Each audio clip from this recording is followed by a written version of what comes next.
Mic in. Okay, I got the mic on. All of my audio settings were not here when I swapped over. So, let me just quickly grab a couple audio sources for you all, and then I will swap it over.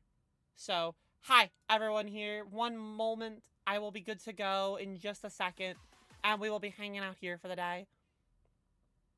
Okay? Just need to get my... Okay, if I go over to the scene...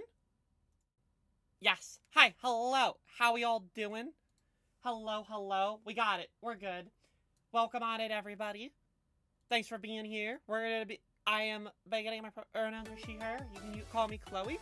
And I'm gonna be hanging out here for the next 3 hours. Today is also Pansexual Awareness Day, so I am excited to be sharing that with you all and being able to hang out with everybody. This is actually my first time celebrating it because sexuality has really been this fluid thing for me, and I've only recently realized more about myself. And that's kind of why I wanted to come on here today and talk about that, because for the longest time I was saying I was a trans lesbian. That was the thing. And the simple answer is that I started to watch K-pop videos and realized I was attracted to more than just that. But I think the easiest way to describe it is that I found myself really attracted to the idea of people that are so just confident in themselves gender-wise.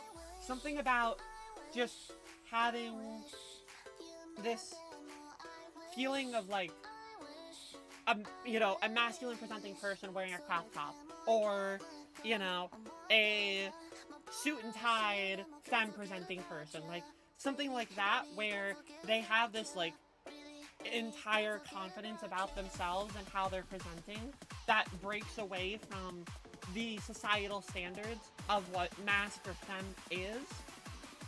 And I find that to be really attractive, and I think that it's hard to see when we live in this audience or this world, especially on North America, where there are these defined gender standards that people are expected to fall under.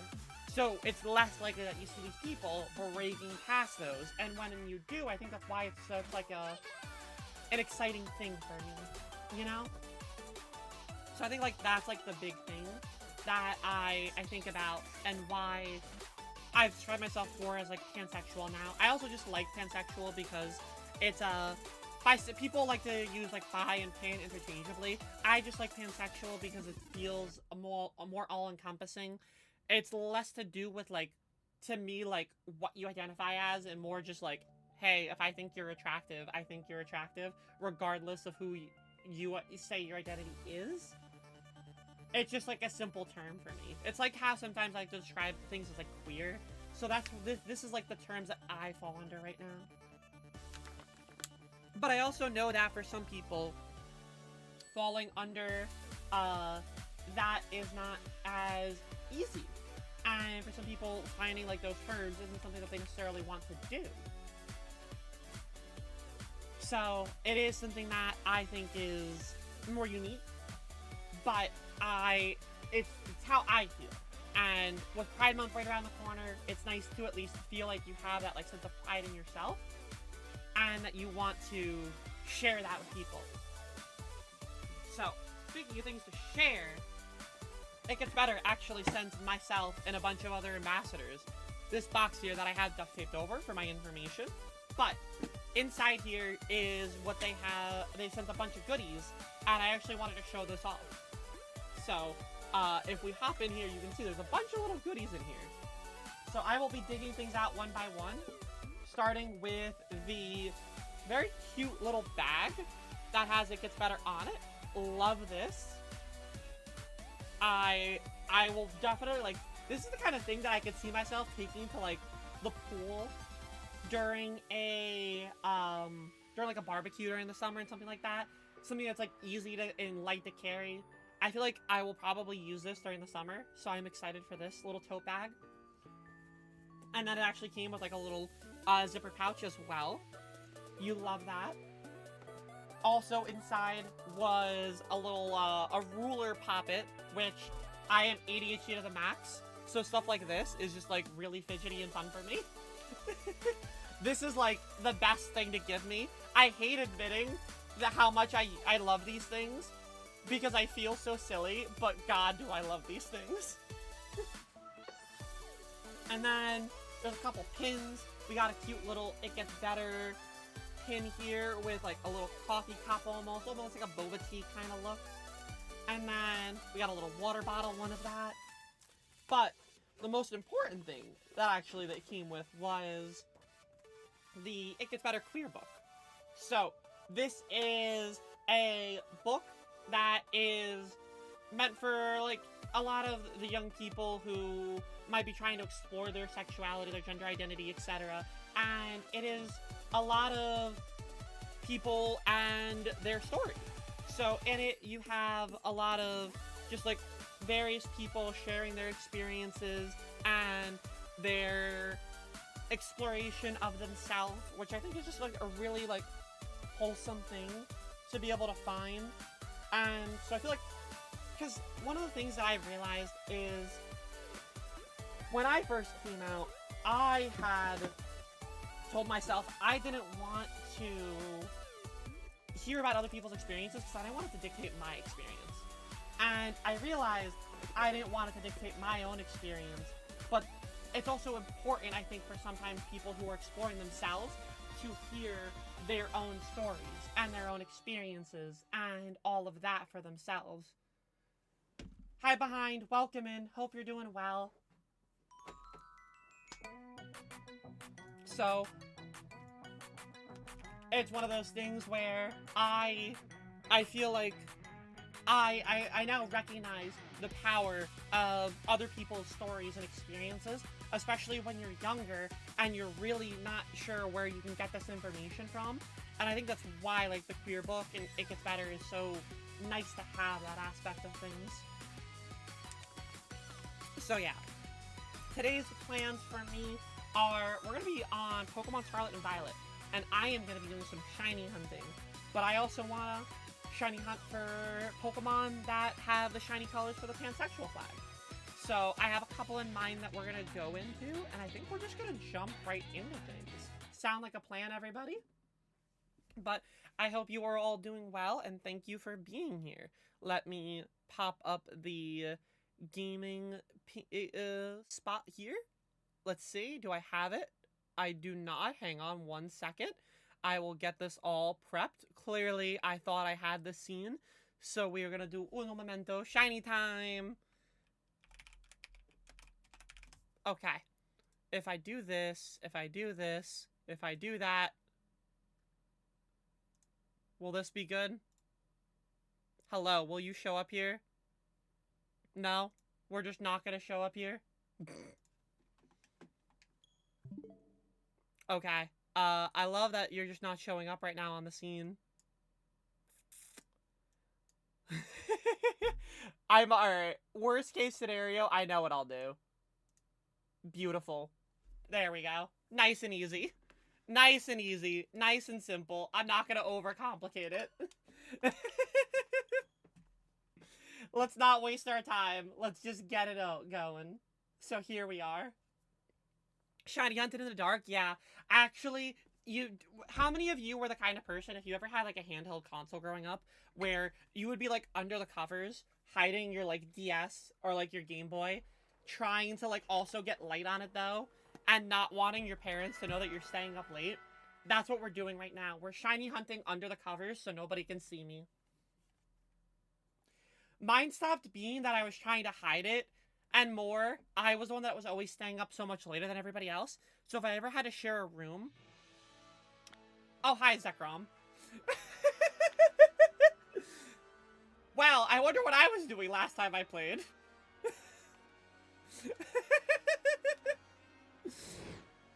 Just get jump scared by a legendary Pokemon. Alright. I know what I'm doing, though. I want to go for some shiny Pokemon. Why is it just there? So in the game, they introduced the DLC, and in the DLC, you can catch a bunch of the legendary Pokemon. So I was like in the process of trying to catch said legendary Pokemon the last time I was playing, and that's what it led to. Okay, so I'm gonna do a method right now where I'm changing the date on my game quite a couple times so that I can actually shiny hunt for these things. You can catch, yeah, in the Blueberry Academy DLC, you can catch all the legendaries. So yeah, let's get ourselves set up here and find us a neat little outbreak. Look for something we want to hunt for. Something that's going to be yellow or blue. Ooh, we could do Gardevoir. That is blue. Mr. Rossetti joined the chat. No, not Mr. Rossetti! God, I used to have so much trauma with Mr. Rossetti growing up. Especially because, like, sometimes it would be a complete accident if Mr. Rossetti would activate.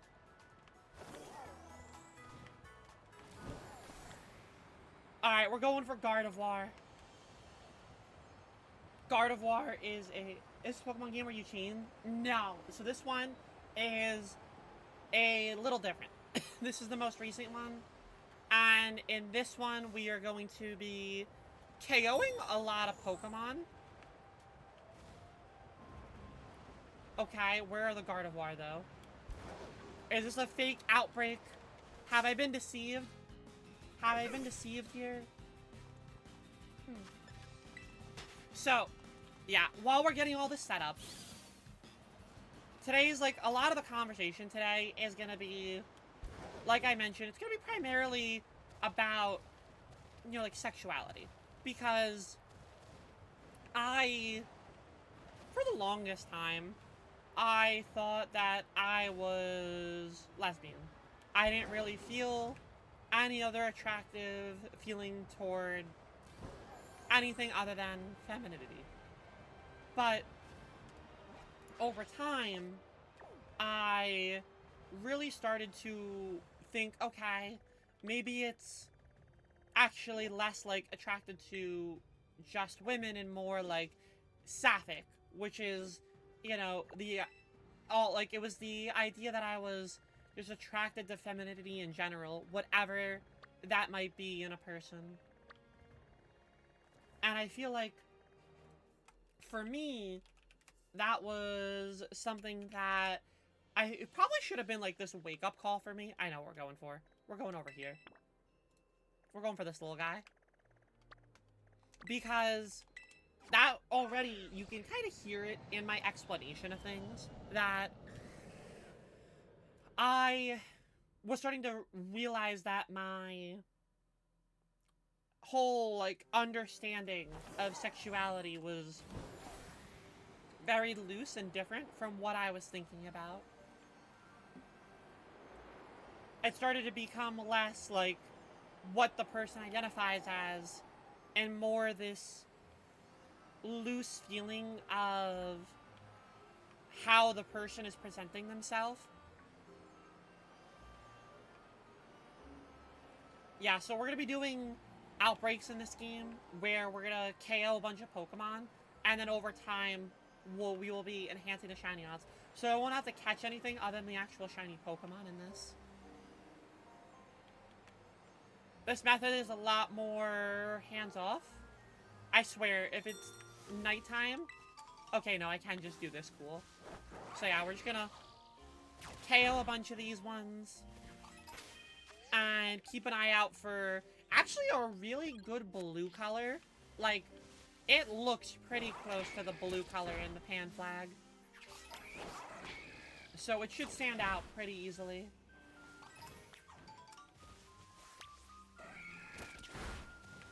It's okay, because the reality is, Space, you don't have to understand them. You know, I like to explain them for people who want to know what we're doing and what methods we're doing. But if you're just enjoying the shiny hunt for whatever I'm doing, that's totally okay. And if you want to ask questions, that's totally fine. But if you're gonna, you know, like, if you don't know, because you can't tell the difference because you didn't grow up on Pokemon, like, There's nothing wrong with that. Like, which shiny are we going for? We're going for Impotent. Because it was the first outbreak of a blue shiny that I had. We're gonna go for the little blue imp. It'll stand out. It's a good blue. Oh, you... No. It's about watching you try to get one. Exactly! And I think that's what the appeal is for a lot of people. You know, like... For a lot of people, it's the... wanting to be here for the moment when it happens.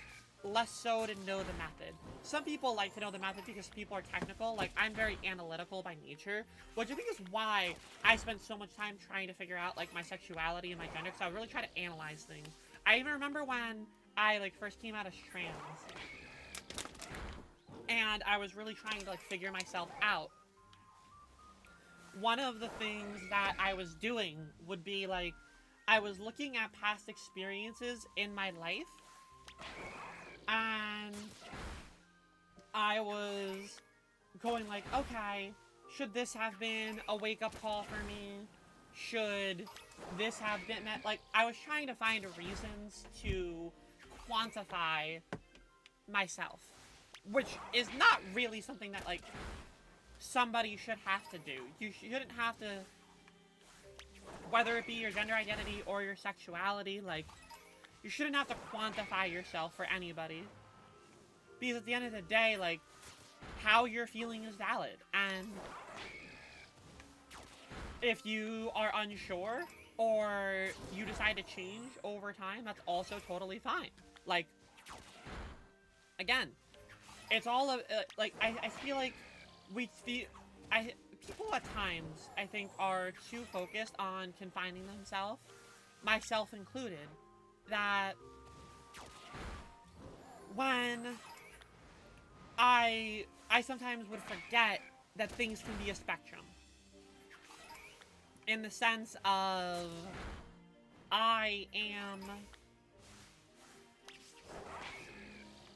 it's okay for me to not be sure yet. Or, it's okay for me to be able to change at what I say I am as a person. Like, you don't have to have one... It's not like when you start a game over and they ask you, okay, what is your gender on this new game? And you're locked in. Like, no, you're not locked in on that. That all can change. And it's one of those things that sometimes it's hard to allow yourself to accept that. For me, one of my biggest issues was, and I really haven't, like, outwardly talked about it to my family, about being pan, because I'm like, I don't want to go through the hassle of explaining it to them. You know? Like, I don't want, like, for a lot of them, they still think I'm lesbian, because I've only ever had partners that were on the femme side of the spectrum. But I haven't bothered to, you know, explain it because I haven't really needed to. The only time that I ever really did was I did like a half attempt with my mom where my grandfather was asking her questions one day and I was like, well, that's actually not really true because... And then I started to explain how I'm like, yeah, you know, people are hot. You know, however you identify, people are hot. I think your issue is that you don't imagine yourself getting with a woman or something, but you also don't want to say completely that you're knocking if you don't really know a specific way to describe yourself. Well, I mean, there are countless people that are bisexual or pansexual that never will have a relationship with someone of the same gender identity as themselves. But that doesn't make you any less bisexual or any less pansexual. If you just simply think that, you know, you are attracted to people of the same or adjacent to your gender identity, that is okay to just leave it at that. There are plenty of bi people who feel like there's a common term that you hear with people called bi erasure, where as soon as they get married to a guy, people immediately start to invalidate their bisexuality. It's actually like a common trope on the internet, where a lot of people feel almost like invalidated. I have a friend who I was actually talking to about this back like a month ago, where he was like, I've never outwardly wrote down that I'm bi anywhere or told people that I mean, he'll tell people, but it wasn't like he was like making it public. And a lot of it was because he's like, you know, like, how many people are gonna really see me as somebody who is? And I'm like, it doesn't really matter what the other people see you as, you know? Hi, Anya. How are you? I hope you're doing well. Because at the end of the day, like, it's more about these terms and these feelings are a thing more for you and the joy that they give you. If you calling yourself bisexual makes you feel like more complete as a person, that is really good. If you feel like, you know, demisexual or aroace, like any of these terms, help you feel like you have closer to understanding who you are, these are all positive things to have. How am I? I'm doing pretty well. Yesterday was my sister's birthday, so we went out to dinner to celebrate that. I got to get some good food. I get to celebrate Pansexual Awareness Day by doing a little streaming over here. And then we got Memorial Day weekend here in America. So I have a weekend of nice weather and just overall like hanging out. It's gonna be a fun weekend ahead. So I'm feeling pretty good. You don't want to say that you're completely knocking, so you don't really know if there's a specific way. Yeah, so I think that even if there might not be like a specific way for you to find that word for yourself, boo, I think that it's kind of just like also in a similar vein to just saying you're queer. Like, it's an umbrella term. And the way that I use the word queer, I use it as an umbrella term. Because it's all-encompassing. Yes, it's Pan Awareness Day here. That's a big reason why I wanted to stream today over for It Gets Better. Was because it's my first time really being out as pansexual. So I thought it was a perfect time for me to be here and chat about that and the journey of understanding my sexuality a little bit more. And I know, Boo, you've talked about how you're somebody who doesn't really like labels, and that is okay. Because again, I've talked about this before, where I did not, for a while, like to call myself trans, a woman. Like, I would just say, hi, I'm Chloe. And I wouldn't be like, I would only use trans women if it was beneficial for me. And I know it's wrong, but this was back then because like I was like, I don't want people to have preconceived notions about me. And then took about 3 years before I got to a point where I was like, no, I want people to see this because for me, the labels aren't for everybody else. They're a badge of honor. I felt like, you know, calling myself and wearing it proudly that I am a trans woman was more impactful to me and my overall confidence in myself than just saying, hi, I'm Chloe, and leaving it at that.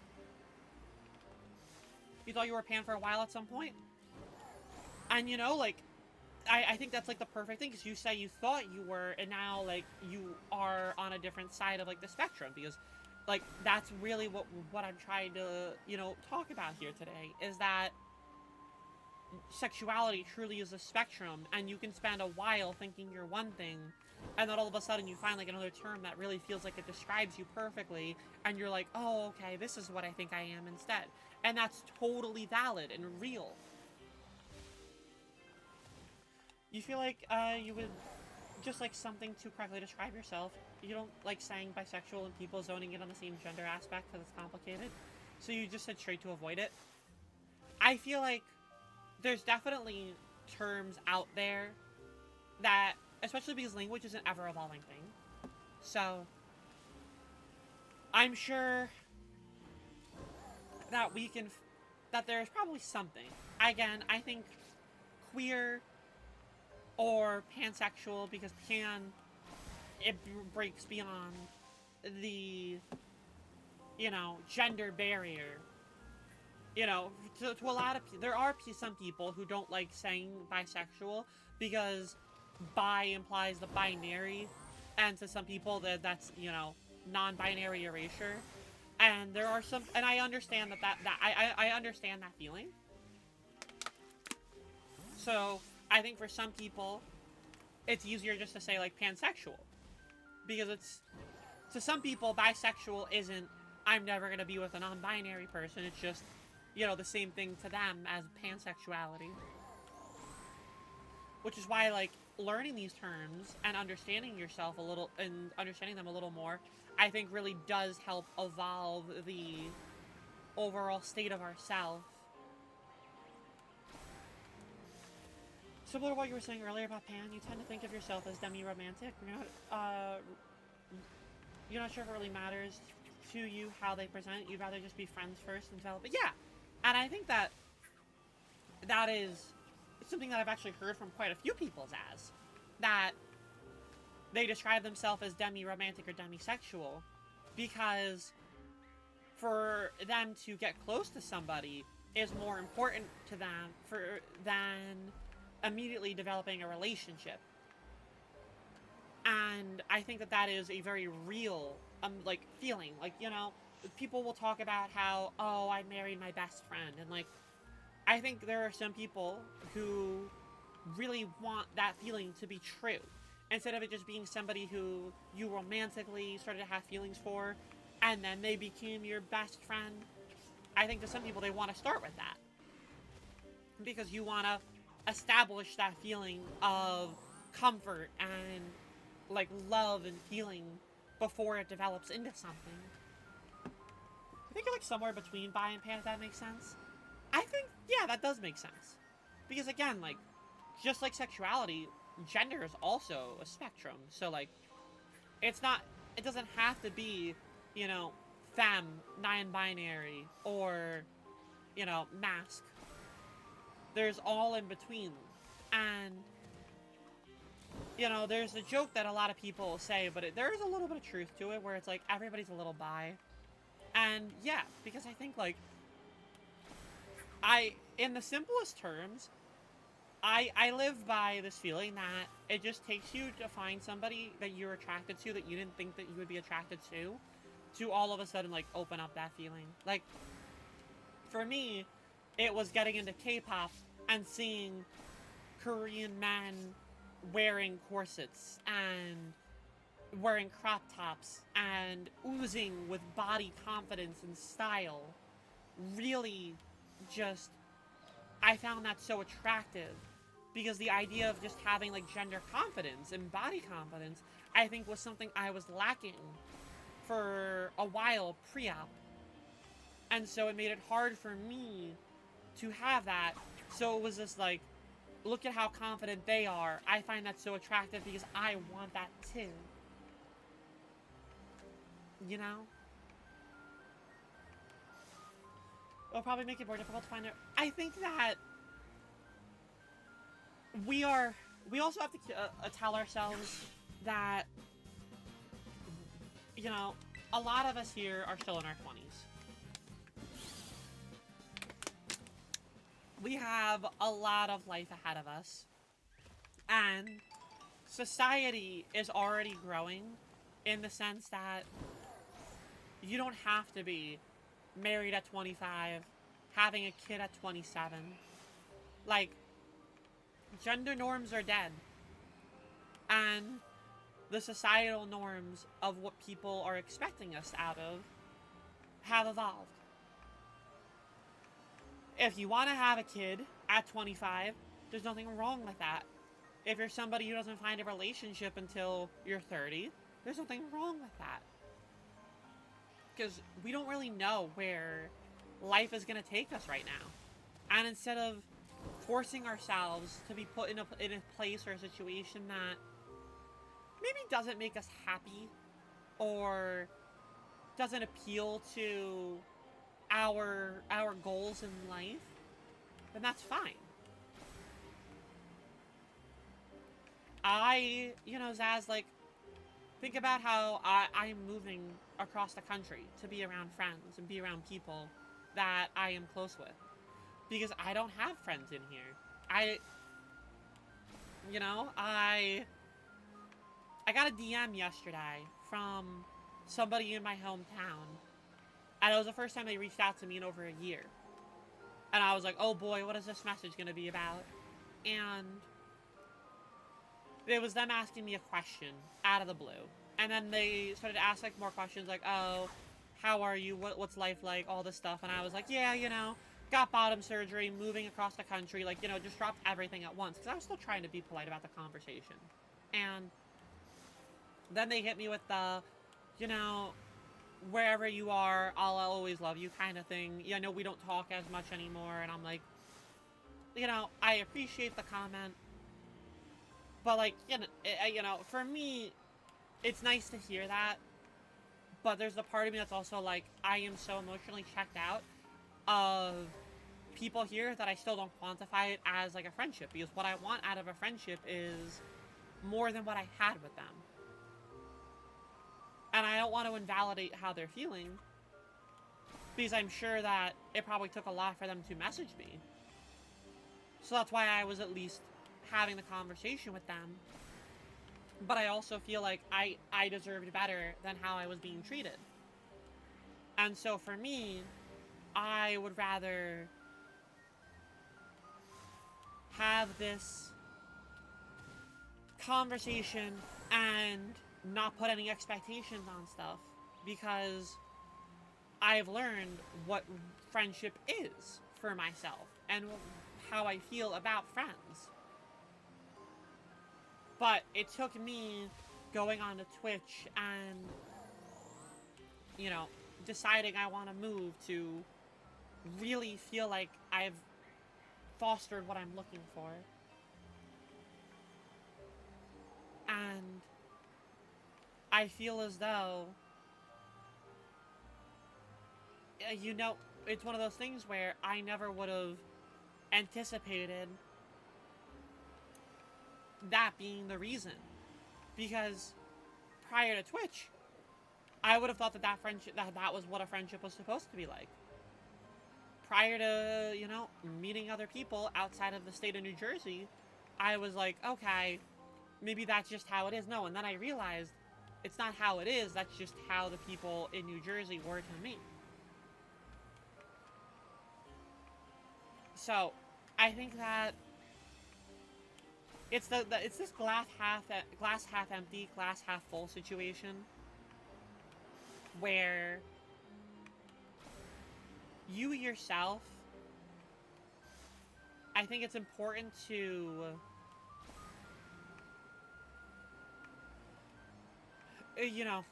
keep an open mind, not with, like, a person, but, like, you never know where a direction is going to pull you. And if that direction is going to open the avenue for, a new friendship or a new opportunity and so on and so forth. So, I think it's that stay optimistic. Even if it's hard, and I know it's, like, it's so easier said than done. And I'm not trying to simplify the feeling. I just know that I used to really restrict myself about, not going places that aren't very queer friendly. But if I really want to go somewhere to be around people that I really like, I think sometimes I gotta take those chances for myself. You know?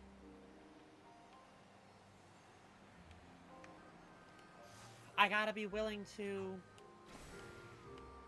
try it, and if it doesn't work, at least I tried it.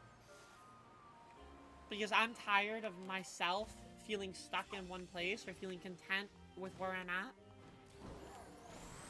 I wanna keep growing about myself. Because you never know what you're gonna learn about yourself. I used to say I wasn't a K-pop fan, or I couldn't get into it. When I was saying I was lesbian, people would be like, God, look at these guys dancing. And I would just be like, yeah, the choreo's good. And I wouldn't really pay attention to, like, them itself. But once I started to give myself that open mind more, I really started to fall into it more. But it really came from another singer that I was into that was doing a song with a K-pop group that impacted that feeling to give it another shot. Because I really have realized that I am almost like defensively restrictive to myself, where I won't give things a chance because I don't want to not like it. Or I won't give things a chance because I don't want to get hurt from it. Does that make sense? And so it really is just that overall. Happy Pan Visibility Day. Oh my god. Seda. Hello. Happy Pan Visibility Day. Ugh. Tongue twisted myself there. To you as well. Welcome on in. I hope you are doing well. Also, is it Seda? Am I pronouncing that right? It does? Okay. Yeah. You know me. Sometimes I ramble, sometimes I rant, and I don't really know if what I am saying is matching. All the time. Any of our days be like, happy day. It's Seda. It is Seda? Okay, thank you. I almost said Seda there, because, but you phonetically spelled it, so I was like, alright. Thank you for letting me know. Yeah, it is my first, pansexual awareness day, being out as pan. Very exciting. The phonetic dramatization plus references to Sega! I love that. Wait, that is so good. As a Sonic girly, oh my god. Love it, congrats, thank you! Yeah, so we were just talking about how, like, labels are hard to, like, find for yourself. And I think, like, oftentimes we'll take the first label that comes to us. Which, boo. Not to, like, analyze you. But maybe that's also why it's hard for you to find a label. Because once that label is there, it's attached to you. And sometimes it's hard to feel like you can change that label afterwards. I think that's the other feeling for the longest time, as like when I was coming out and I was trying to figure out who I was as a person beyond my sexuality. I didn't want to say that I was trans because I didn't want to be wrong and then go through all the steps of telling people. First of all, that is a very flawed perspective that I had, but that was where my headspace was when I was so stressed and depressed as I was trying to understand who I was as a person. And so I think that one of the, what I had told myself at the time was, if I am stressing about it as much as I am, there's got to be some merit to it, and there's got to be a reason why I feel the way that I do. So go with it. And I think that there's a similar vein to like sexuality where it's like I think for a lot of people they're happier when they accept that part of themselves. And that's not to say that you have to. I just know that it's like this, I don't know, sense of like accomplishment when you feel like you have understood yourself better. And for me, that's one of the best parts about coming out and finding the labels and Pride Month. Especially as, you know, with Pride Month coming up, you're going to find a lot more people who are having the courage to come out and how proud of themselves they are. You know, I was recording something the other day, and the question came up about, like, what Pride Month and what Pride meant to me. And I pretty much described it as Pride to me is this feeling of self-love and self-acceptance, that you are true to yourself and you are proud of that. And it's that accomplishment that you got to the point where you feel like, I can celebrate Pride Month now because this is who I finally am allowing myself to say that I am and who I accept myself and love myself for. And I think that that's a really rewarding experience when people finally feel like they are at that point or feel like they can be at that point. It's almost like a motivation in a way, where it almost gives you that motivation to figure yourself out more when you see all the other people being so joyous for themselves. They're like, you know, I describe some things almost as like a good jealousy, where you see how somebody else is feeling and you're like, I want that. Not in the I'm jealous of you and I wish I had it instead of you, but in the, wow, that is like so cool. I want to feel like how you do.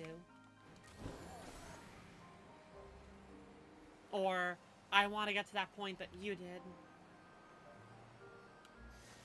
So that's why, like, when it comes to Pride Month, I always try to hype up the people who are, like, coming out for the first time. Or there's a lot of, like, self-discovery for themselves. Because it's the perfect month to do that. There's going to be so many people out there who want to just be happy that you are understanding a little bit more about yourself than maybe you did before.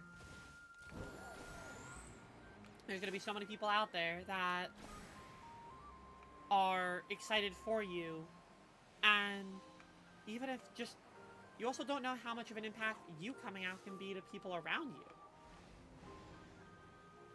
Like, I was the first person. First of all, my family is very large. My grandmother is one of 7 siblings.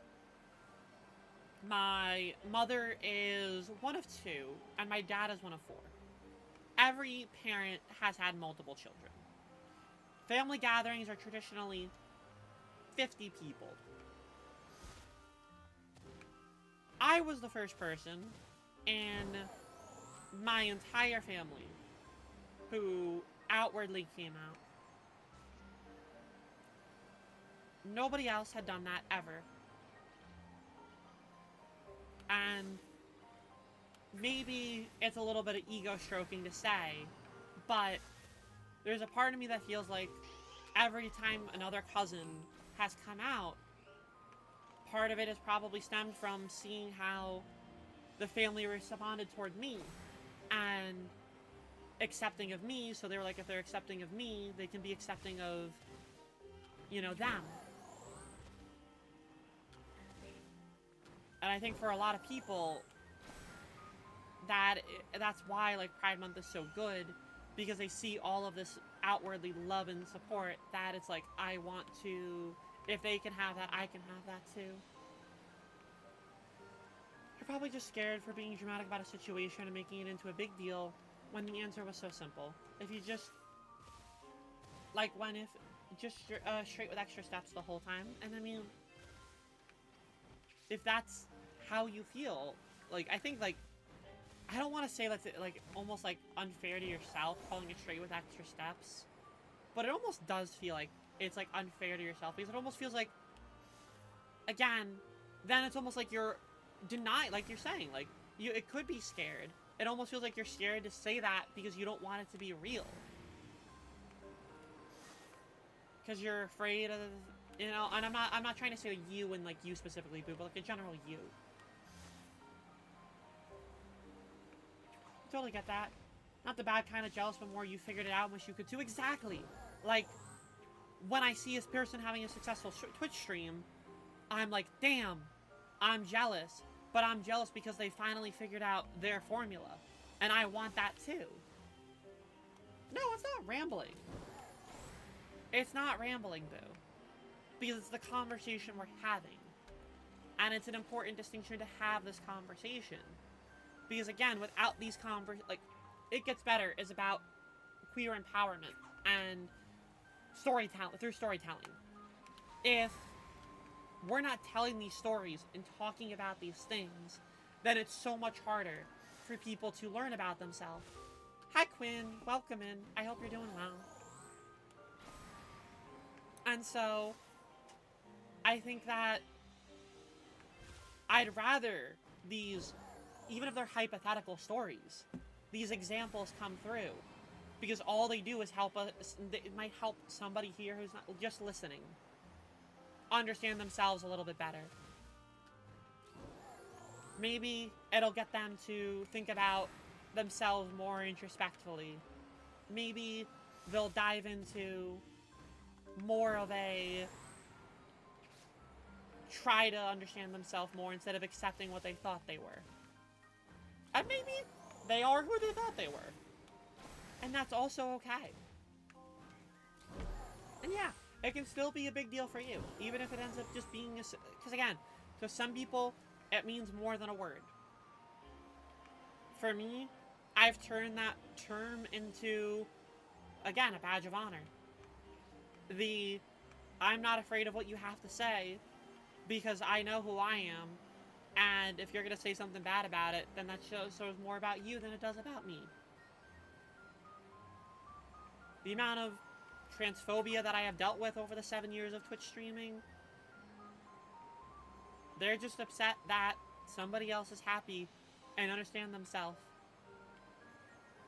They are more sad than I am and they want to bring me down because I have had, you know, just a couple of words make an impact on me positively, and so I wear that with a little bit of honor on it. And exactly like Space is saying, you never know when an experience can change you. I was talking about this the other day in a gaming sense. Persona 3 Royale is a game that came out back in February. It came out right around when I was recovering from bottom surgery. That game's experience meant so much more to me because it tackled themes that I felt like were really prevalent in my life while I was recovering, that it shaped the next couple months of my life. And that was just, you know, a game. You don't know when a life experience is going to come. You don't know when you're going to be able to draw a parallel to something that you have going on that is going to be this reason for awakening. My coming out as trans was due to the first time I met somebody else who was trans.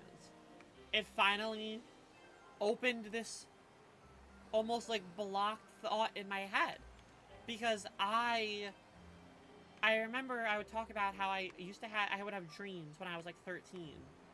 And in those dreams, I had the body of a femme presenting person.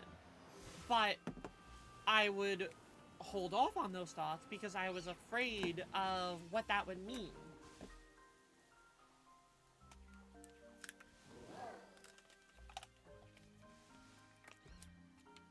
You know? But once I started to allow myself the thoughts, that's when I started to feel so much better about myself. That's when I started to really, like, understand. It was that feeling of allowing myself to open up.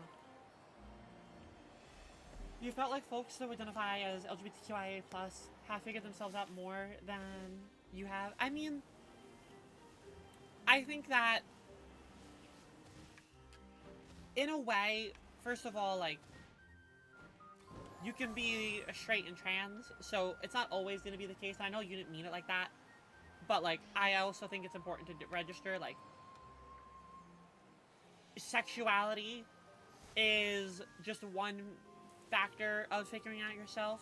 Gender identity is this other thing, and I know you didn't imply it like that, but I still think it's important to talk about that, because, you know, there are some straight trans people, and there is nothing wrong with that. But yes, I feel like, in a sense, I do see what you mean, but I think that you can still be straight and have this, like, introspective thought about yourself, you know? Because part of being, I think, a good ally, regardless of if you're straight, is just allowing yourself to have those thoughts. And, you know, if you have that confidence and that's who you are about yourself, then here you are listening in and accepting all of these things and having this education tool for yourself. I think that it's a different kind of introspective that a cis-het person has, because I think society also has been so rapidly growing toward queer acceptance and queer love that for a lot of people, they still haven't reached that point yet. So you can be straight and an ally and have that introspective thought. Maybe it's just not as visible to you because you yourself haven't gone through this feeling of doubt upon yourself. But to have the empathy of understanding that is still a really good feeling. Because that means you've at least started to understand a little bit more. And if anything, as you learned about, you know, what queer means, what pan means, you know, this is in the general you. That's almost like your own introspective thought, because the more that you learn about these things, the more that it could make you question. But if you're still confident in yourself, I think it just means that, again, it's that different headspace. It's that glass half full, glass half empty, where it might feel like it's less, but I think it's more so a different way of thinking about it. Okay. I need to use the bathroom, so I will be right back. I will see you all in just a minute, and when I get back, we will continue our conversations. So, I will see you in a second.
Key. We're good. Chloe's gone to the bathroom 1,000 times this stream. I don't think I've done it 1,000 times this stream. But hi, Torch. Hi, DFA. It's okay. I'm glad that you all still, even though we're not on my personal stream, I'm glad you all keep the spirit of the bathroom command going.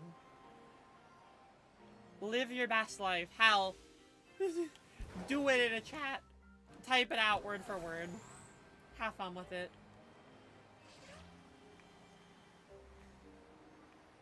Yes, if you tell the stories, share the stories, share the knowledge.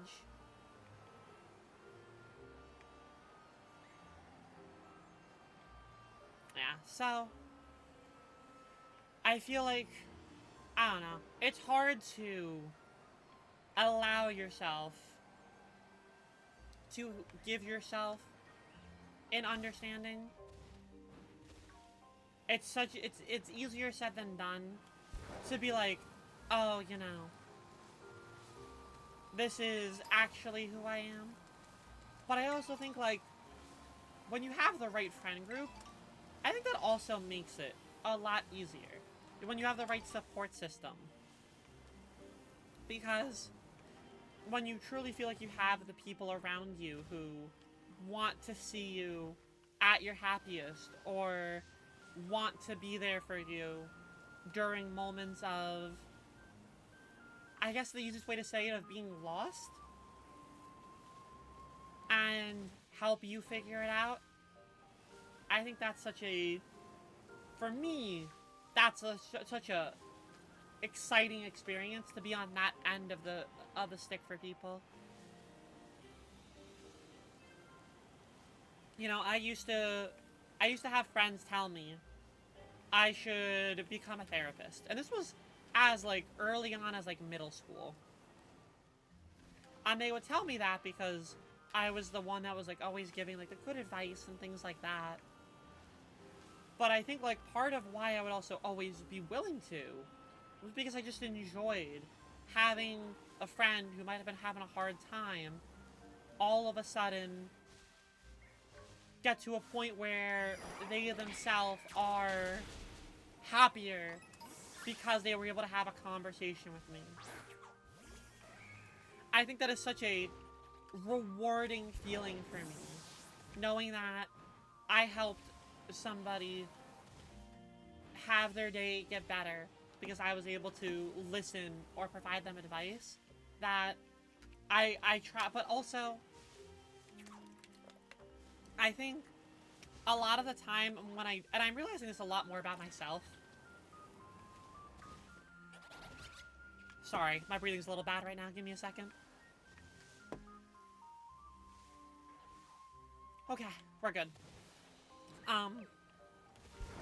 So what I was saying is that, like, I oftentimes act the way that I do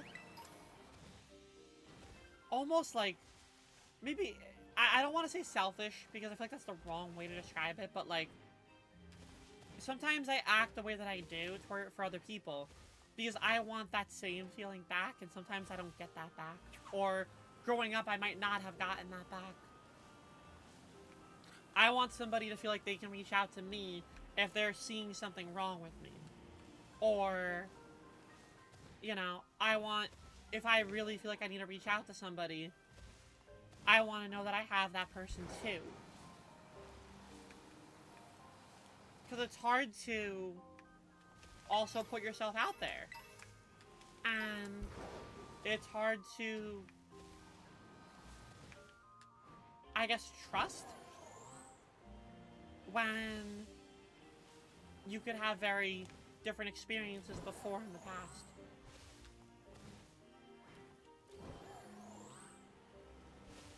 It's hard to not want, you know, feel like you're burdening somebody. These are, like, very, like, common tropes that you'll see with people. Also, hi, DFA. I hope your lunch break was good. I feel as though I do this sometimes too, where if I'm struggling with something, I almost don't know where I'm gonna put it. I'll either put it in like a notebook or I'll compartmentalize it because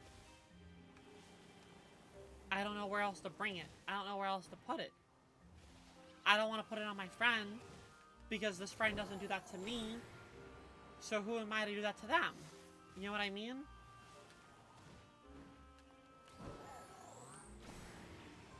You start to compare.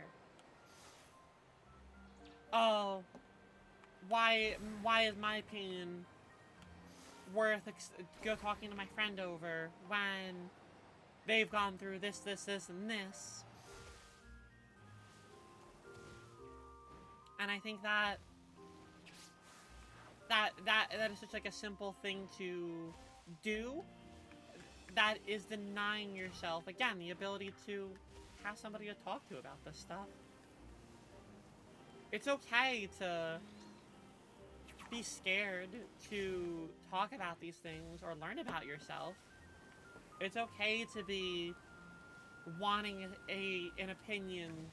Think about how many times you listen to me be like, does what I'm saying make sense? Because I want that reassurance that I'm not just talking out of my butt. Sometimes I want that reassurance that what I am saying is at least something that is worth listening to.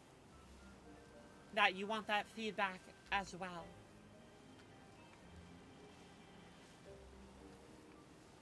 And so I'll find myself fishing for response in an effort to give myself a faster acknowledgement of what I'm saying being something that people want to hear.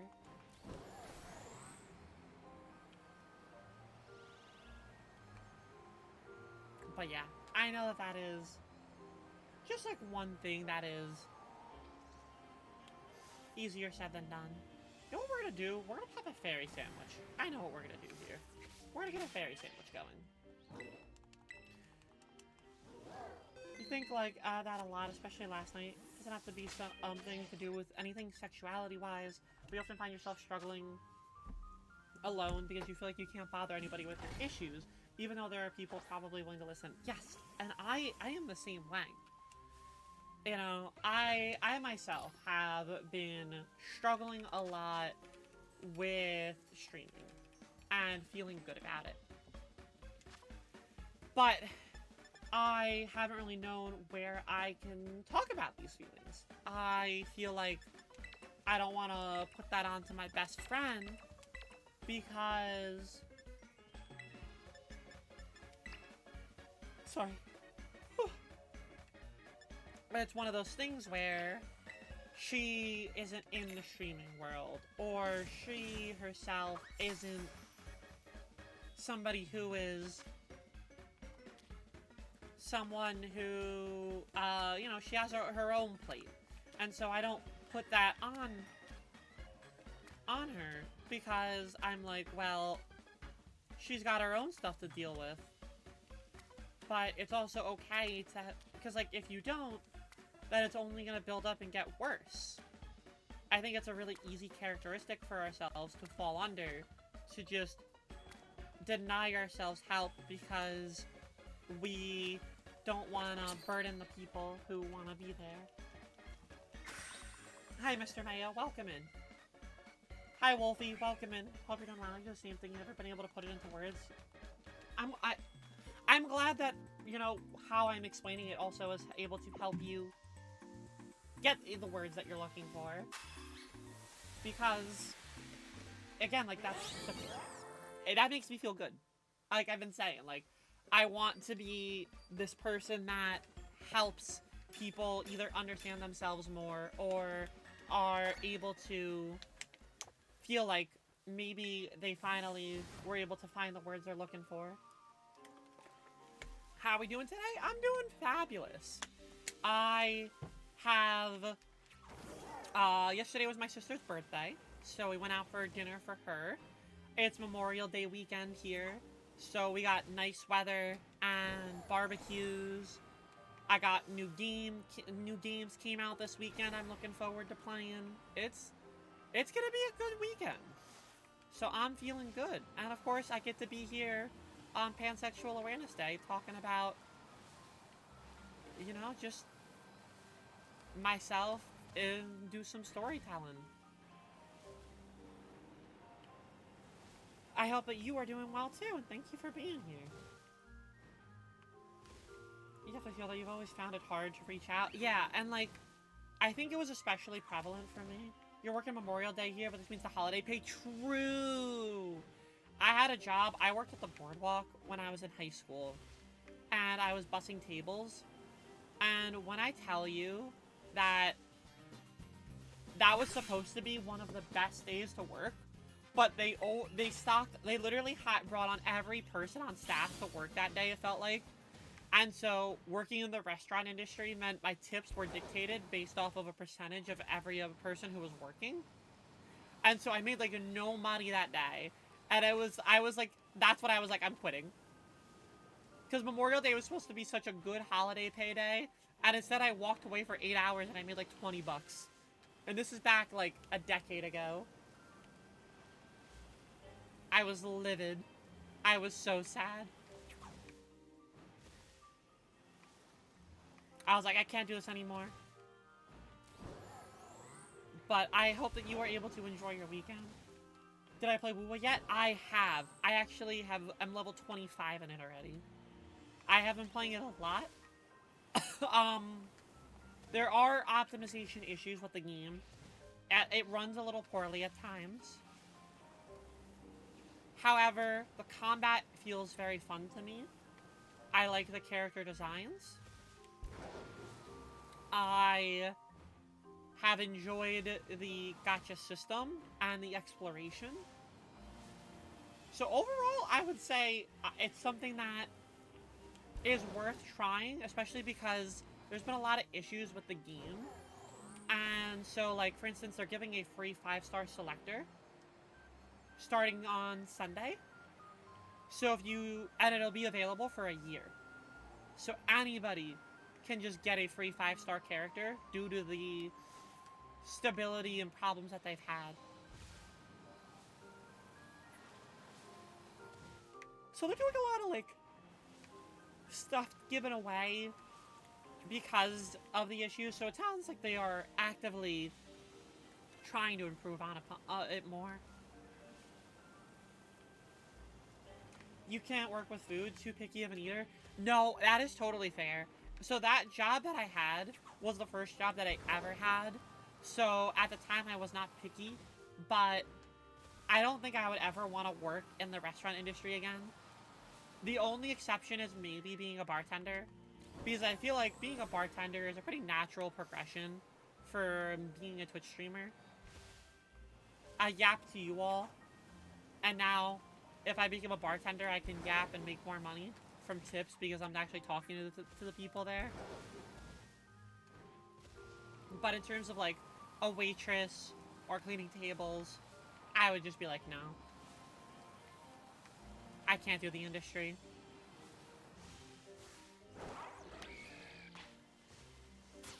I could have thought that was shadows or it was a shiny Mimikyu. We haven't had time yet because of deadline. No, it's totally fair.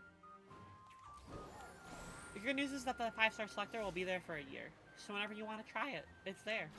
I would recommend also, if you have an SSD, to install it onto your SSD. You like the random Hatterines I've been finding to grace you with their presence? Yeah. Honestly, Hatterine's also very gender.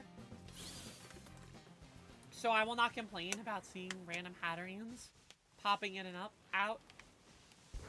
But we want our Impidimp. I'm sorry. I didn't even see that there. Because Impidimp Shiny is very similar to the blue color in the pansexual flag. It is a vibrant blue color.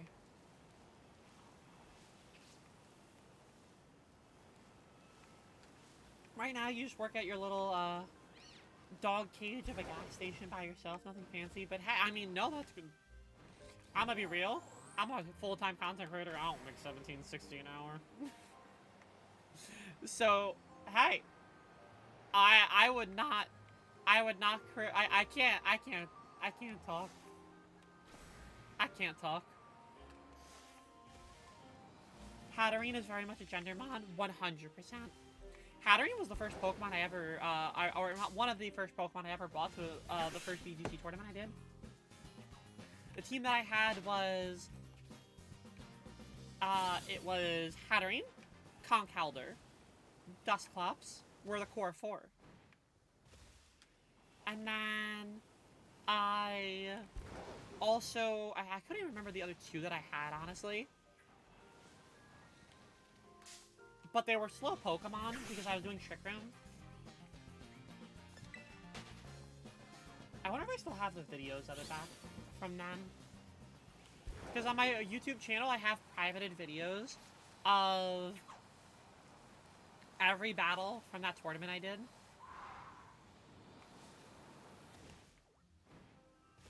And I remember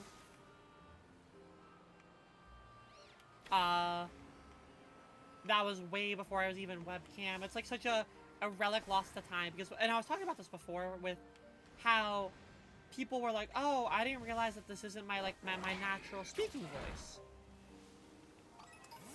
And I've had to get to the point where this sounds like my voice because I haven't had it fluctuate when I'm streaming. You've heard me say this, but like, I look back at those videos and those tournaments and my voice is so different than how it was. And this is back like 2021, 2022. So it's not like it's that far along since the last time. Like, it really is a not very drastically different time frame.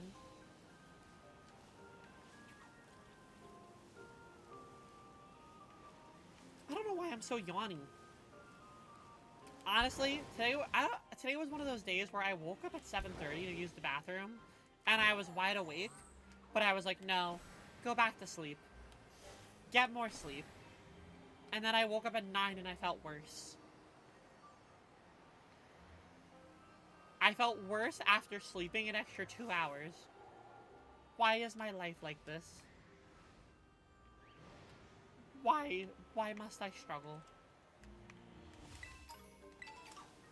But yeah, so if I go back to the topic, you were awake till 7 a.m.? Oh my god, boo.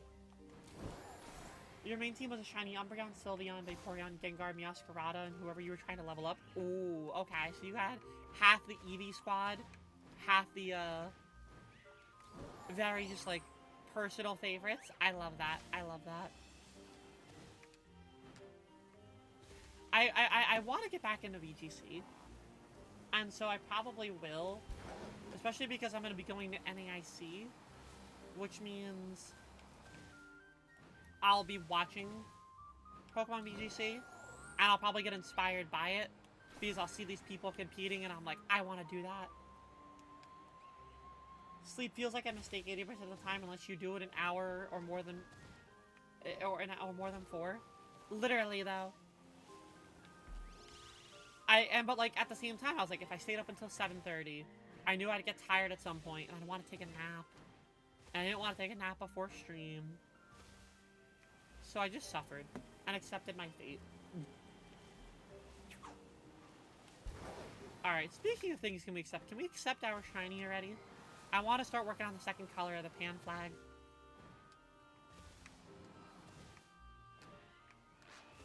That's my goal. So yeah, before I keep getting myself distracted, for those that don't know much about me, I came out as trans back in 2017. So we're pushing, actually we're probably just past like 7 years in April. So I think it was around April, May that I really started to like have this self-discovery. And I knew that one of the things that was important was for me to not worry about sexuality at the time. Thank you, Wolfie. I appreciate that. Because I was like, I'm already struggling with the feeling of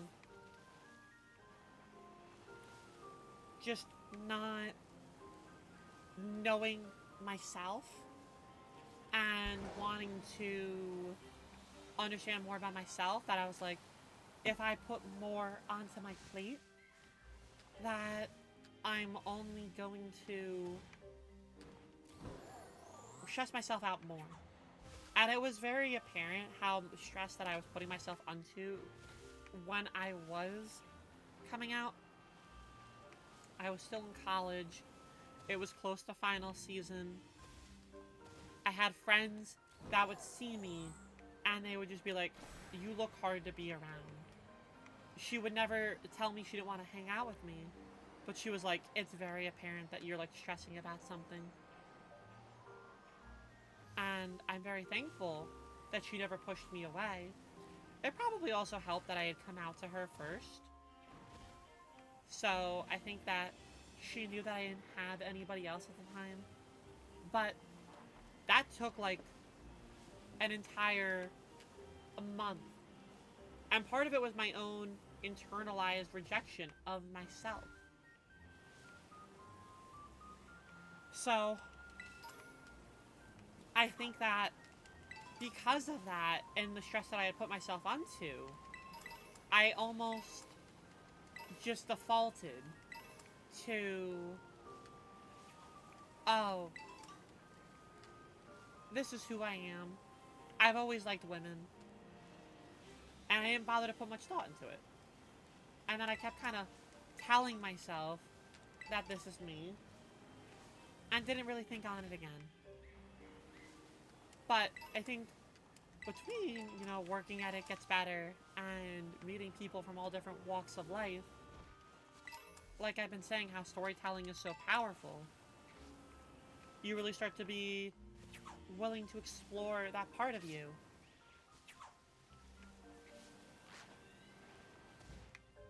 Whereas maybe before, there might have been a guy that I found attractive, but I would almost joke like, oh yeah, they're attractive. And that's that. But now I'm like, oh, no. Maybe there is that like actual attraction to them. Like I start to feel something.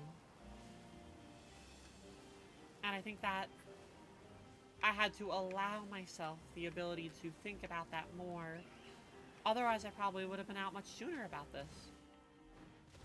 You often have worries of seeing and accepting yourself as valid despite being so accepted, but sort of 100%. Anytime I make a decision about streaming, even beyond like, my identity and who I am, I worry that I'm not going to have people accept my decision for streaming. I'm worried that every time I turn on the stream and I make like a decision, that the people who have been so accepting of me and who everything I've been doing for the past 7 years are going to leave because of a decision I made. It's a very raw and oftentimes scary feeling to allow yourself. It's that feeling of opening up yourself to people and giving yourself the understanding of, hey, I'm working on trying to figure myself out.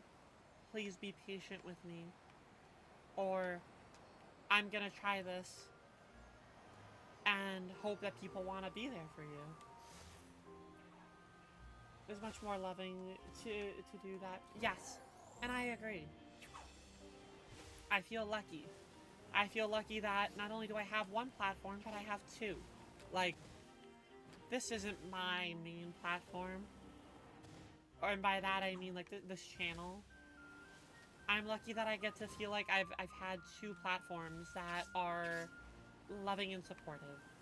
I feel like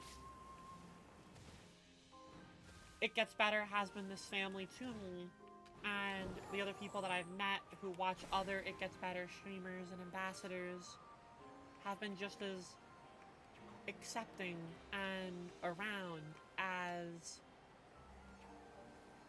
it has been for my own Twitch channel. And the people who are not are the people who are more of the silent minority than the vocal majority who want to just see me succeed and the ones that just want to see me happy. And that goes for a lot of people. That goes beyond me. If you are somebody who's trying to understand yourself, the people who are going to be outspoken against you are going to be far less than the people who are accepting of you. Because for a lot of people, it is a totally normal thing to have trans people in their life.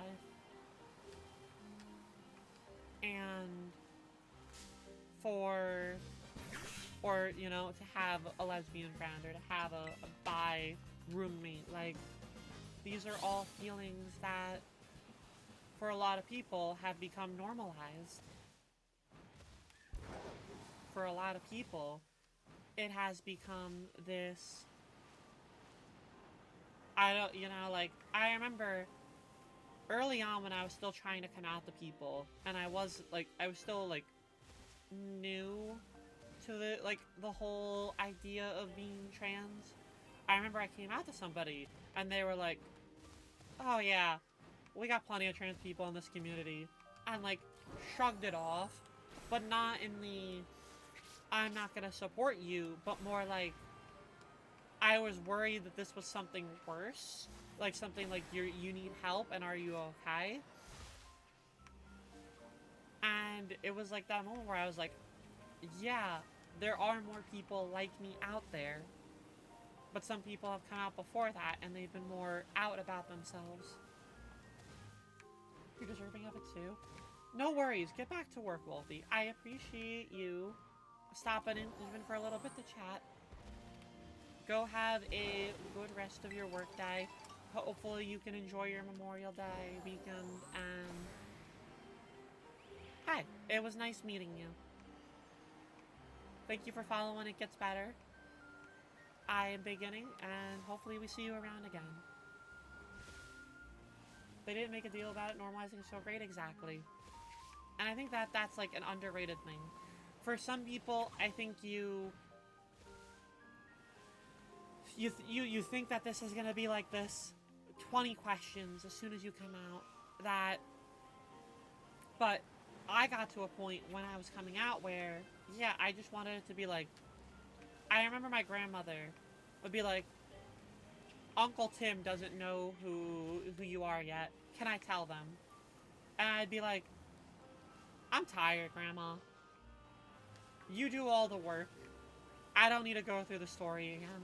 Because it is exhausting to tell your life story again and again and expose yourself to the possibility of a negative reaction. Which I think is also why we often don't want to have the labels be as open for ourselves. Because, again, the more open we allow ourselves to be, the more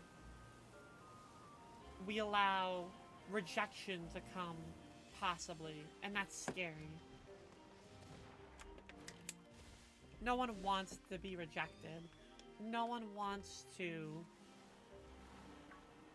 be put in a situation where somebody who they were close with is no longer close to them because of their life choices.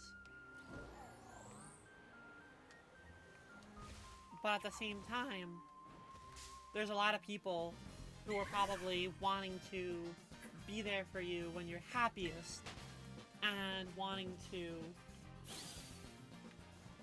you know, give you the outpouring love and support that when you do get to that point, there's people there.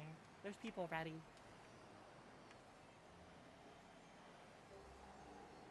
And that's pretty damn cool. And it might be hard to see it. Maybe you're in a situation where you might not feel like you have friends that you can come out to, or maybe you don't have family that you're comfortable with. There's always somebody who will listen. I think that's also why these charities exist too, because a lot of them, like It Gets Better, are here to just help normalize how somebody is feeling or how somebody is experiencing. We're here to empower what is going on with you know, in your world and make you feel as validated as possible. Because it's scary to, and you know, it's always easier, I feel like, and let me know if you agree. It's easier to tell it to a stranger than it is to somebody else. There's a scene in that 90s show, and in that there is a gay child in the group of friends, and in it he's talking about how he had his 8-step process of coming out, and it's supposed to be this joke, but there's truth to it, where it was, yeah, I had this 8-step process of coming out to people. First it started with the pizza delivery guy, then it was my mailman, and then like, what the whole point was, they were starting at completely random people that they were going to never speak to again. And they worked themselves up to people that are more important in their life. Because it's easier to tell, you know, Tommy over the phone when you're ordering your pepperoni pizza that you're gay, and allow yourself that, because you're probably never going to speak to Tommy over the phone again, comparatively to a parent. So her grandma was like, can I tell everybody? Yeah. I'm very lucky that I have a family that is supportive. I had family that's partially why I stayed home when I was recovering from bottom surgery. Because I did not want to live alone and not have the support and not be able to, you know, get the help that I needed if I needed it from people. People wanted to come over and check in on me. You can see why that's a big thing for people. For you, it isn't a thing because social anxiety. No, I get that. Social anxiety is a real thing. It takes a lot of confidence and a lot of working through to be able to do those kinds of things. I myself also am diagnosed with anxiety. I take medication to help with my anxiety. I think that for me with my anxiety, I almost need to throw myself into the fire, as scary and weird as that is, because the more that I let the anxiety build, the less likely I'm gonna do something. So I used to just have to throw myself in there and fend for myself, because at least I was already doing it then. But that's obviously what worked for me. Everybody's different. We're all humans trying to understand ourselves. And it's okay if maybe you're not as comfortable. It's why we have our different perspectives and our different things to share. Because I think that if we weren't, then it's one of those things where it would almost just be a harder experience to understand ourselves. And I think that's what we all truly want. Regardless if you're gay, straight, trans, you know?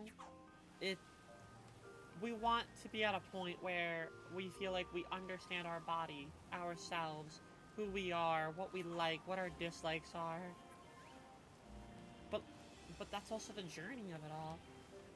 It's not easy, and for some people it's easier than others. Some people we have our own issues and some people falter with it. Some people just have we all have our difficulties. But I think we have to be willing to give ourselves the chance, as hard as that is. Because again, that's what I try to tell myself. I gotta take a risk, I gotta try something. Because I know if I don't, I'm only just gonna sit there with regret. I think regret outlives my anxiety. Regret is something that I will hold on to a lot more than the anxiety that I had about going out in the outfit that I'm wearing. Because maybe I'll regret that for a while, not wearing what I wanted to. Or maybe I will regret not telling this person that I had feelings for them. And the anxiety stopped me, but that regret is going to live there for a while. And for me, regret is the scarier emotion to hold on to. So I think I try to counteract my anxiety with telling myself, don't regret what we're doing or what you're not going to do. Allow yourself to try. Allow yourself to give yourself a chance. Because if we don't, then I don't know where I'd be. If I let anxiety tell me I wouldn't stream, I mean, streaming has become this video documentary of my life since I've come out. Without it, maybe I don't have the surgeries that I do already. Without it, I don't meet the best friend that I have. Without it, I never met my ex. Without it, I don't become an ambassador here. Without it, so many other factors. And with every factor, there was anxiety every step of the way. Booking a flight to go to London for the first time to meet my ex. Going to TwitchCon to speak on a panel for queer representation. Like, these are all things that I would never have thought I was gonna do or would have allowed myself if I let my anxiety win. But again, that's not to invalidate you. This is just how I deal with anxiety sometimes.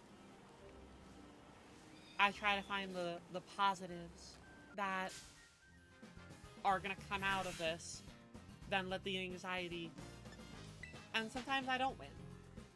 Sometimes it's worse off for wear, and sometimes I don't get what it is that I want to get. Sometimes anxiety stops me, and it's too late, and I fall into the same path that, just like you're saying.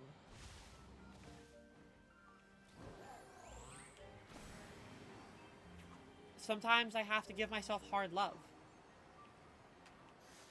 Because I think, like, I have a really good support system, but everyone's, like, very sweet and supportive about it. Sometimes I need the person to be like, hey, knock it off, in this loving way, where I know they mean nothing but good to me, but they also know what I want is more than what I have right now, and they want to help me achieve that. And that's pretty damn good to have as well. Okay. My sandwich is done. I'm going to restart my game, and I'm going to run to the bathroom again. So if you all want to just sit tight, I'll see you all again in another minute. And when I get back, I'll pop another fairy sandwich, and we'll try again for our blue shiny.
a dark sandwich would be better.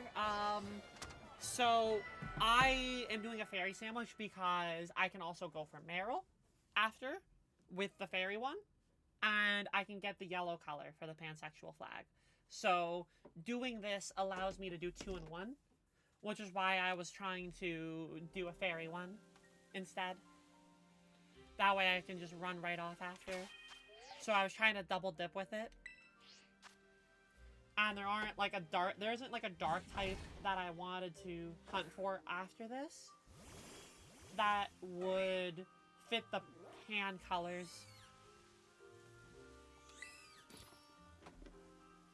I was future-proofing myself.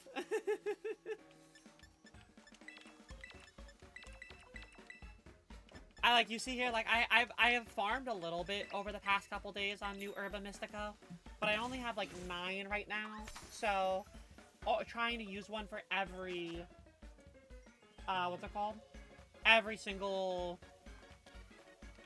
individual Pokemon, instead of trying to min-max it, is, something that I've always tried to do with these.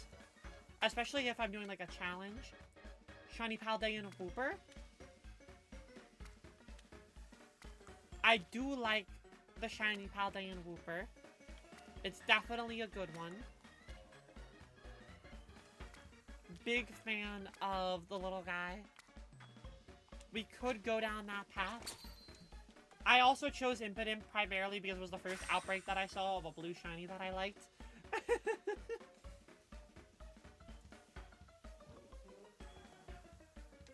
Which is totally a very simple reason, but it's my reason and I liked it.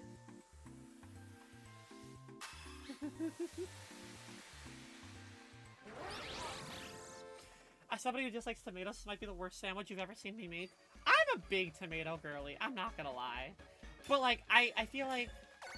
Oh, you got a Wooper? Oh, hell yeah. Congratulations, Anya. That's exciting. Yeah, I like tomatoes, but I feel like tomatoes are a scary food to eat. As weird as that sounds like. Because tomato, if you have one bad tomato, that immediately makes you not want to eat tomato for a month. I used to get the grape tomatoes when I was a kid and eat them out of the little container. And I remember, as soon as I got to the bad one in the container, I would just be like, I don't want these anymore. I'm not eating them. The entire container's bad.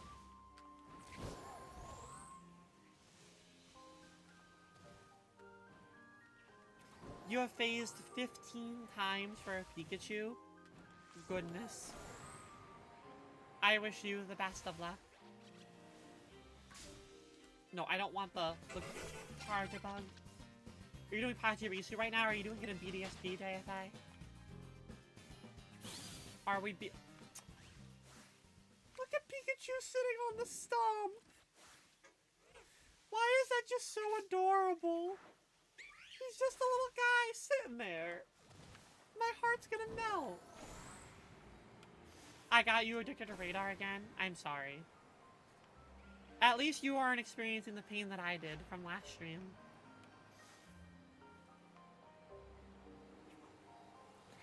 At least I hope you haven't.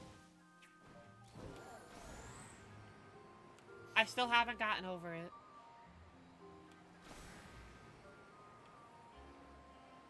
It has not been a fun time. So yeah, chat, if you have any questions about the topic or, you want to chime in on anything, by all means, please do so. I think I have said about everything that comes to my mind. So we might just be talking more about Pokemon for a little bit as we hunt for the colors. Which is totally fine. But I don't want to feel like people can't jump into the conversation if they can't. You don't like radar? So we were trying to do, for the challenge that I was doing, we were trying to do radar for Sinnoh. I got a chain for the first time in 2 hours. And then we spent 40 minutes running around trying to get the shiny. And then the radar spawned a bush right behind me that I did not see. I had to catch the Pokemon to maintain the chain, and immediately on Pokemon 41 the chain broke. And at that point I was like, my spirit's broken. I'm getting off. It was impressively bad.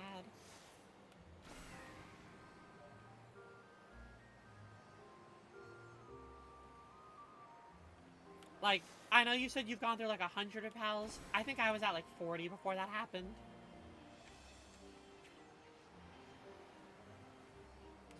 So I was like, I need to move on.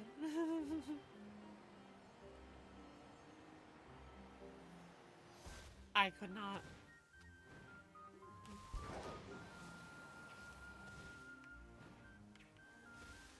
So we will go again for Poke Radar another day.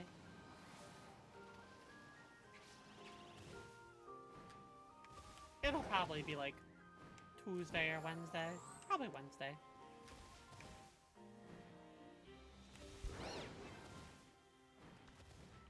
That's okay though. 100 super repels on a 40 chain? Yep. I was resetting my game a lot, so I wasn't wasting the repels, but I think I had like 58 before the 40 chain started. Which, like, in theory should also still be plenty of time. But alas. The stinky Bidoof escaped me. I didn't even want the Bidoof. It was just the one that made a chain. My pain. But you know what I do want is our shiny Impidimp. Where is it? It's been an hour on these little guys.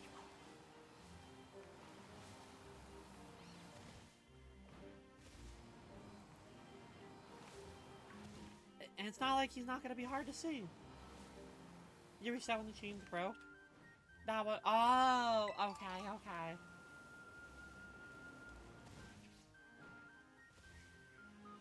Yeah, I had a couple that broke in like the 20 to 30 range. A lot of them would break before 10.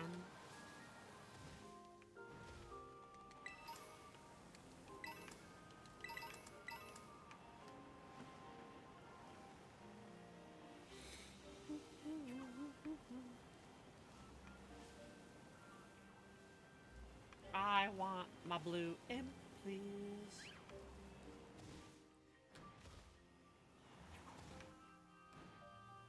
You know what? We're gonna KO a couple more. Maybe they just need to see a couple more get KO'd first. I think it happened 2 or 3 times. Your luck with Poke Radar is genuinely terrible.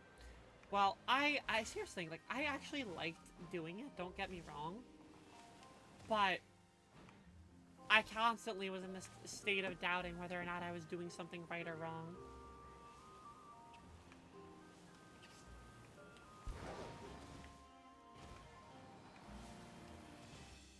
Which did not make it fun.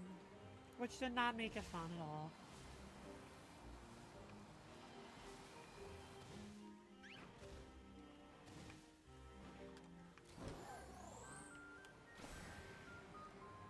But I think once I started to get into a flow for it, it wasn't that bad. I honestly think I would do it again.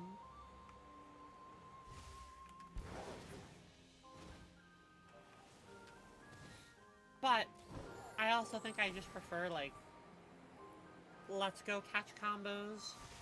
Because they're a little bit easier to maintain and a little bit easier to do.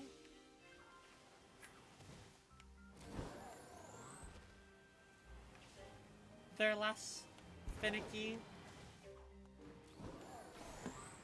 Those also have a chance. You had that too, your first ever trying. Yeah, that was my first time trying Radar too, was on Wednesday. Chat, I'm gonna be honest.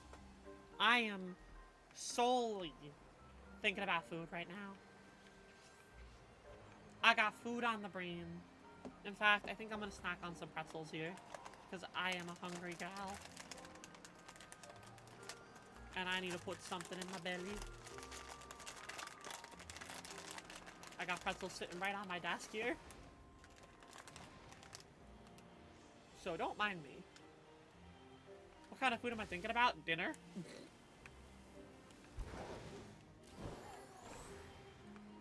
We have a lot of leftovers from the restaurant yesterday. So I probably would eat some of the pizza that's left over. Because I had my salad.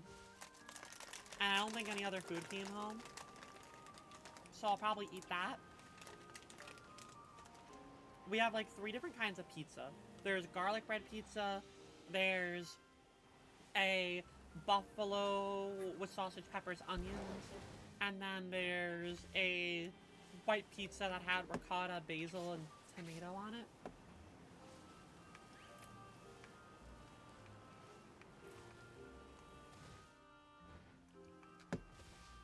It does sound good right now, I'm not gonna lie. That's why I'm like, I'm gonna eat a couple pretzels and like hold myself over.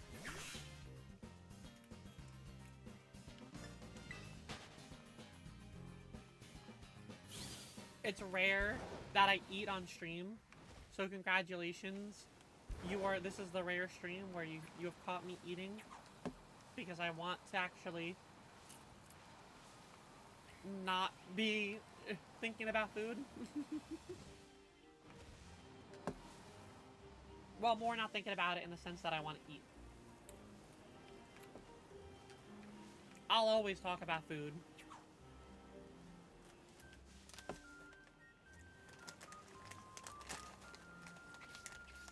There's a place near me that they like to do a pretzel of the week, where they'll take like a big pretzel, a big soft pretzel, and they'll do different toppings with it. Like, sometimes they'll do like buffalo chicken with it, they'll do like tater tots and cheese. So I always like going to them and seeing what their like specialty pretzel of the week is. The rare eating I know, right, boo? So rare.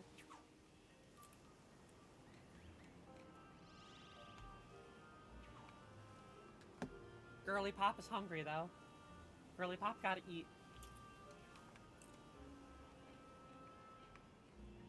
It's Pansexual Awareness Day.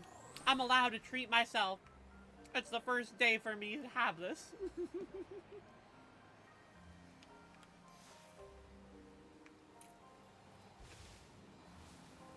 Eat, Girly Pop, thank you.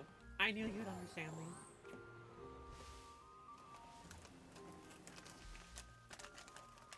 Now, can the game understand me when I say give me the shiny? Please.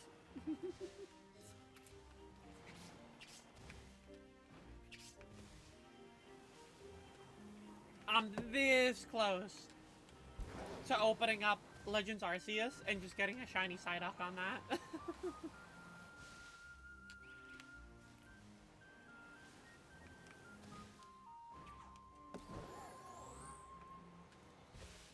Which I know is also not able to be, like, guaranteed. But still.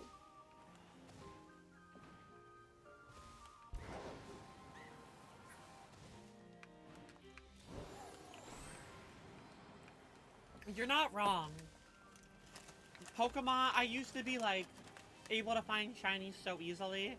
And now it feels like Pokemon has gotten to this point where they're like, you have found too much. I'm being stubborn going forward. Sorry, not sorry. This is your life now, and you must accept it.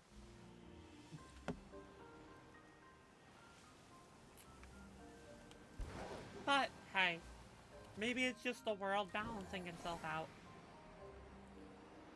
From all of my hunting that I have done in the past. The game is just trying to tell me, hey, it'll even itself out. You'll find your one that you're looking for soon.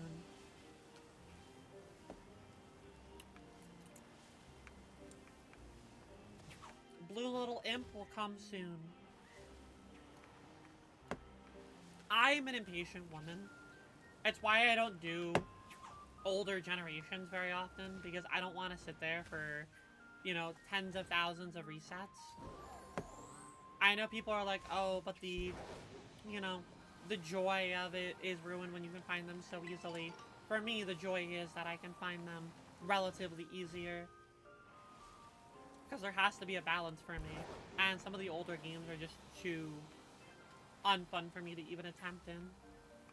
Whereas this, I feel like, is exciting because, for me, I can find things and not feel like I have a stream where I don't do anything.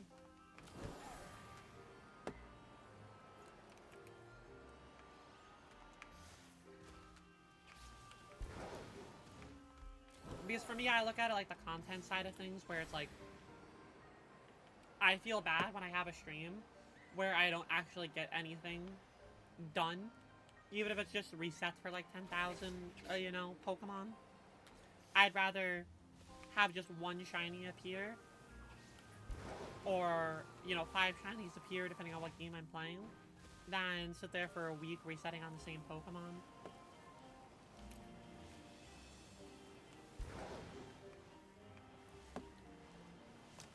You feel like older gen hunts are annoying now because they're slowly cutting you off where you can move them from. That's also a very valid point.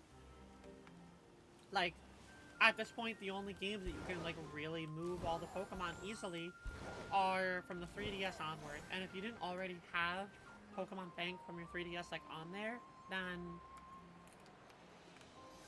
there's really nothing else other than the Switch version, because they've been shutting everything down. So these games are now harder and harder to shiny hunt for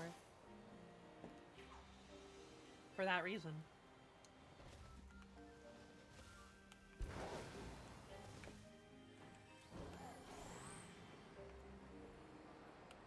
And who knows how much longer Pokemon Bank and Pokemon Transport will have left on their shelf life before they shut down those servers.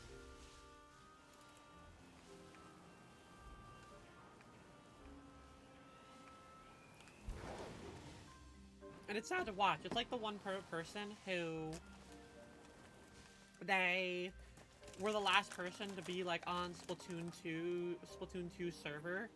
And they sat there documenting what they watched shut down and how long it took them to find a game, or how many people were left queuing up with them.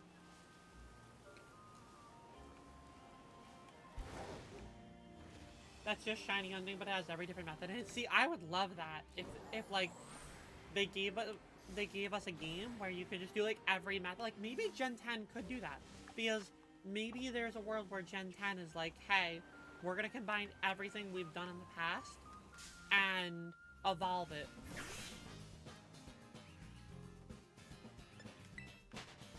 It was Splatoon 1, thank you. I couldn't remember if it was 1 or 2. I'm surprised Boo didn't yell at me because Splatoon was mentioned.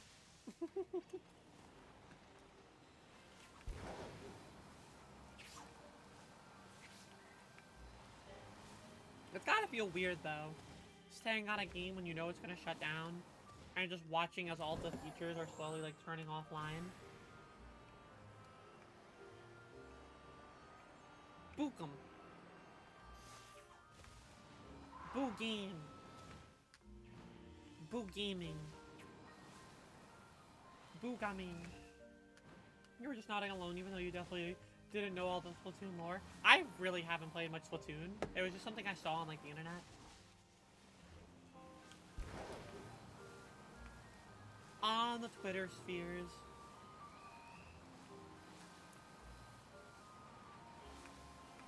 The things you hear when you're permanently online.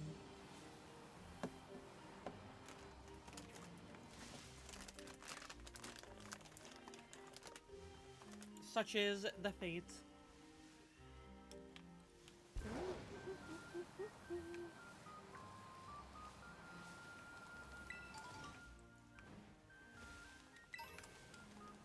You know, if this is how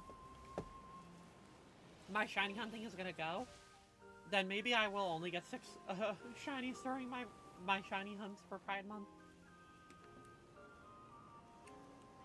Splat fun? Oh, I know it's fun. I just felt like trying to stream it and getting excited for it made it so that I got disappointed that nobody was watching me play it, and that it turned me off of playing the game entirely. I bet you if I was playing it alone, or I played it offline with friends, I would have had a different experience with it.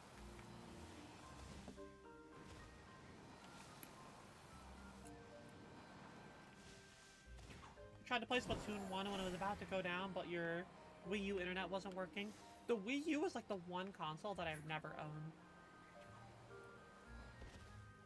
Legitimately, I think it's the only console that I have never once owned.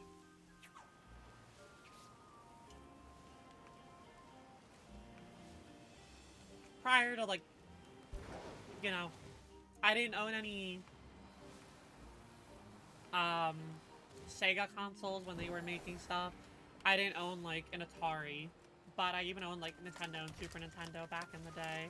I had the Game Boy Color, GBA, Game Boy SP, DS. I didn't have a DSi, but I had a 3DS. I had a GameCube, had a Switch, had PlayStation 1, 2. Actually, I don't think I ever owned 3, but I owned 4 and 5. I had Xbox, I had 360, I had Xbox One, and then I stopped on the most recent Xbox.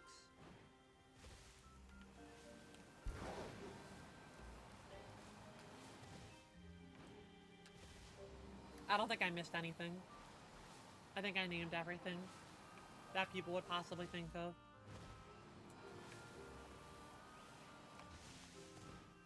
And I'll definitely get the Switch too, whenever that drops. Which seems like it's gonna be next year.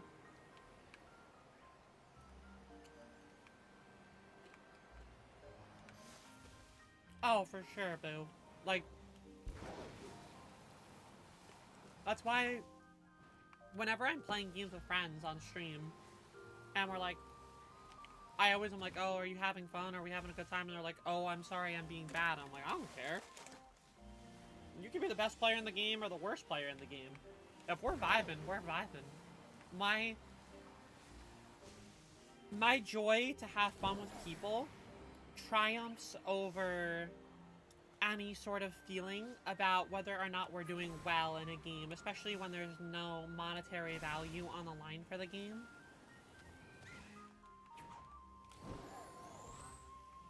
You got it later on for Splatoon 1 and older Metroid games. I only would have bought a Wii U for Smash 8. Or, wow, Smash 8. The Smash 4 because there was 8 players. But because there was 8 players, and I lived with my cousin who owned the Wii U, I never needed to buy it because I lived with my cousin for 4 years in college. And so whenever we had a party, Smash was always available. I even owned it on the DS, and I had to use it. I had to use the DS as a controller. I remember that vividly. We never had enough controllers to play with, so I would have to use my DS as the controller because we would have to try to have 8 people play. Which I do wish we had more games that were like at home 8-player games to play. Like, I don't know if it's something like a Pummel Party, you could do like 8 people co-op. But like, I wish, I understand that we're no longer in the era of like couch co-op, but god do I miss the era of couch co-op games. I miss just being able to have like a bunch of friends come over, hang out for 4 hours, and all play the same game together. You prefer it? Yeah, me too.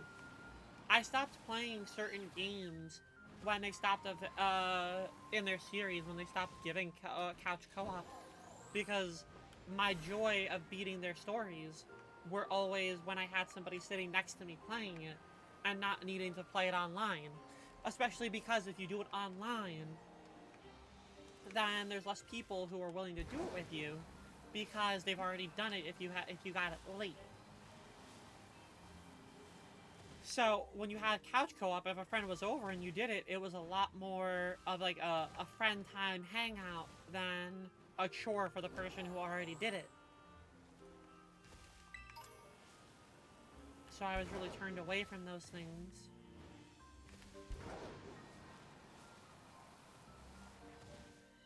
And I think it was Xbox that like really started to change that trend, where a lot of their games that were series games and had couch co-op capabilities would end up being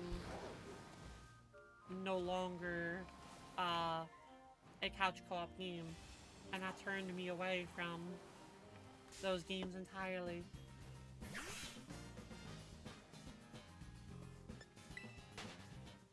Oof. Just hurt my arm.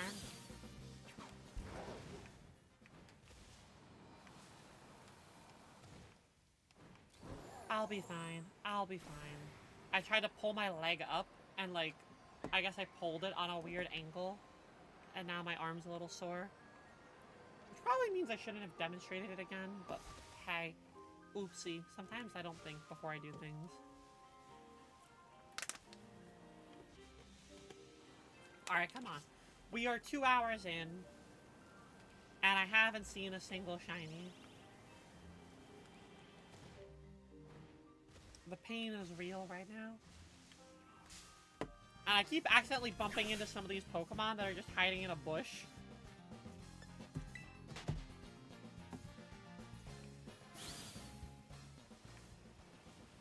We're struggling. Oh, bonk myself there. Come on, we need some good RNG. The fact that I've done 2 sandwiches in the next 5 minutes, which means I've done an hour of just using sandwiches with no dice. Like, I feel like the longest I've had to wait for a Pokemon to shine in a sandwich is like 4. It's rare that I can't get a specific Pokemon. You're still talking about the 2DS as a controller. Didn't really play console games until the Switch, except for like some Mario Kart with family. I was primarily a handheld girl growing up, but I owned the consoles. Like, but I wasn't really playing like anything ever competitive. Like, PlayStation was Ratchet and Clank and like fighting games that I play with a friend who came over. GameCube, it was Mario Parties, Mario Karts, Pokemon. Very like standard for me. Even Animal Crossing.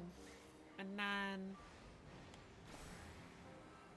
when I moved to Xbox, that's when I started to get more competitive games, but I wasn't good at them. And I was more just having fun playing it with people until I started to get good at them. But even then, like, I don't know how good I am at them. Good is so relative when you're not, like, actively seeking a rank. You kind of just look to the people in your game and you're like, yeah, I'm doing better than that. Or I'm doing about the same as that. And that's kind of like how I always chalked it up in my head.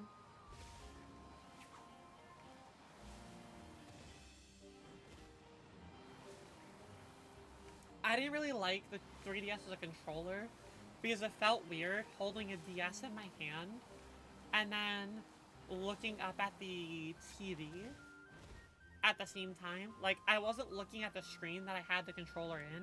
And I know you don't look at a controller when you're playing a game like that, but it just felt so foreign holding a DS that you're so used to looking at the screen for, to not be looking at it trying to do the button inputs that you're doing. It'd be like playing DDR at an arcade, but you're using a Nintendo Switch controller to press the buttons on DDR. Like, that's how, like, you can do it. It's almost like you just have to train yourself to do something entirely different, though. You basically played Mario Kart, Mario Olympics, the Olympic Games, and Minecraft. I had a pretty big Minecraft, like, phase back when it was on the Xbox 360. That was where it was for me.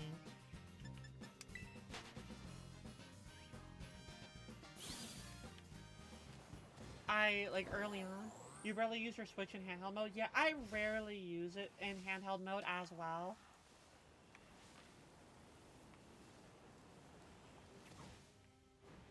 I use it when I go on traveling. So, like, I'm gonna be taking my Switch with me to New Orleans. And so I'll play it on a plane, but I won't take a controller there. Actually, I might take a controller, because who knows what the options are going to be available to me. I will have to start planning out the packing soon. You were obsessed with the Pocket Edition for a long time? I didn't really have, like, I was never, like, a serious Minecrafter. Like, I feel like when I think about Minecraft, I was never, like, I never delved into it. I liked creative mode, and I liked watching people do fun challenges within it that I then wanted to try to do with my friends that nobody wanted to do with me. Thank you for following It Gets Better. Welcome on in, I hope you're doing well. I haven't been to New Orleans before. I have, when I was like 19 or 20. So it's going to be a very different experience than when I was back then. And it's going to be a fun time. Gonna be with a bunch of friends. I need to buy a bathing suit before I go down there, because I know there's gonna be a pool at their Airbnb, and I want to at least have a bathing suit there. Plus, it's hot girl summer, first summer post-op. Girly gotta feel her best and look her best.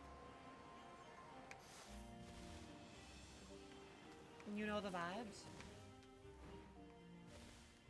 You're playing in handheld right now, actually. You like it for anything that doesn't require motion. I feel like I always sit at my computer.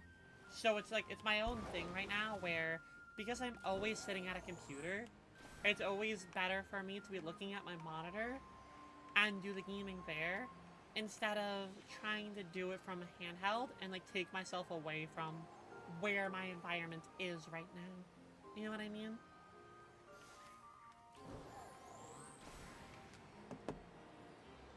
You like the part? Yeah, I like Pokemon Let's Go, but I wish I could use a controller for it. I understand why they didn't, but I do wish I could.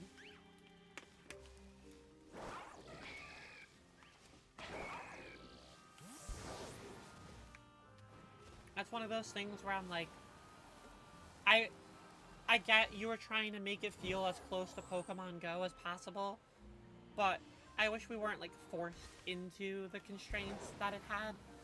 But hey, it'd be like that. You love handhelds sometimes. It's hard to get up from bed. And see, I would do that if my Switch dock was near my bed, but my Switch dock isn't near my bed, so it's not like I can, like, charge it. And, like, I feel like the battery on the Switch is not that long. I don't know.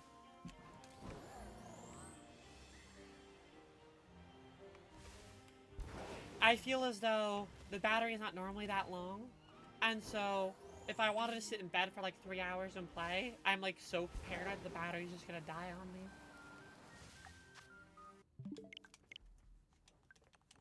It's not, your dock is on your nightstand though? Yeah, mine is under the monitor that your chat is, and my bed is, you know, right here.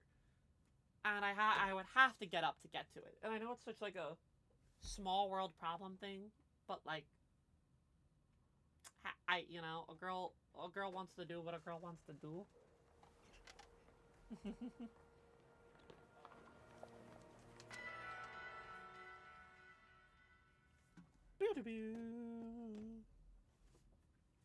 Okay, chat, this sandwich is gonna be good. The game has been teasing us for a little bit. We're gonna find it. We're gonna get our blue. We're gonna start off our pansexual shinies. This is the one. I can feel it, Mr. Krabs.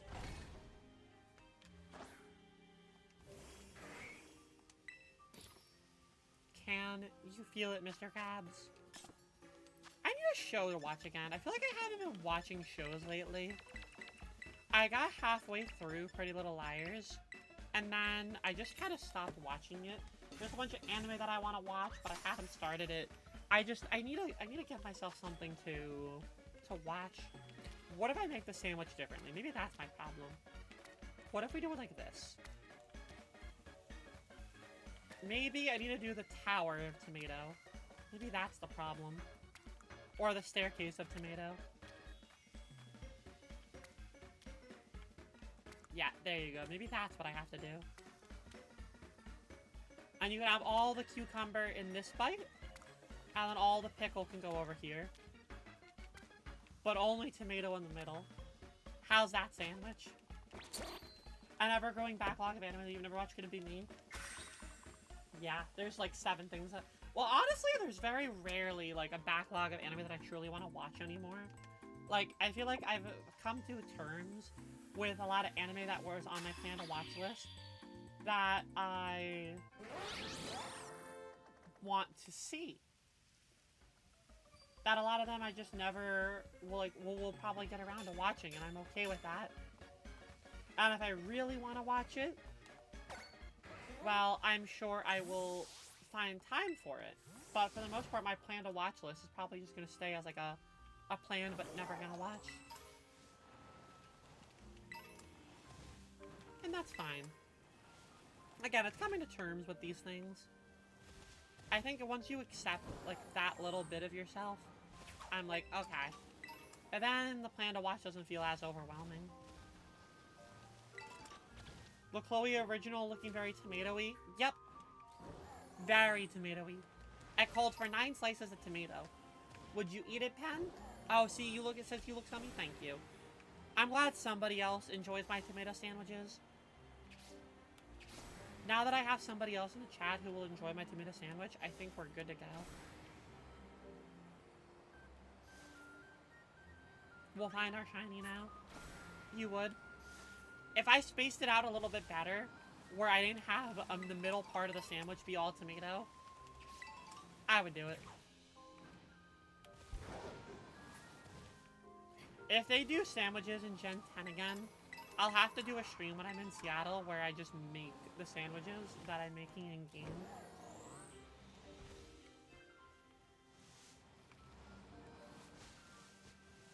You're helpful. You let me enjoy my tomato sandwich, which is even better, right?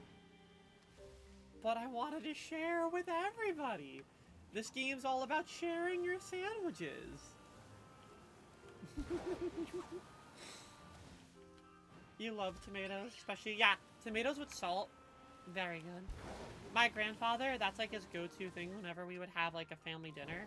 To the point where he's not allowed to have salt anymore, so he rarely wants to eat his tomatoes. Because he would just, he was the kind of person who was like, sodium levels are a myth.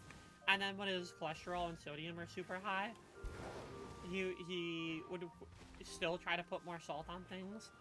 So we've all, like butter and salt, we've had to cut off from him, or really limit how much he's allowed to have.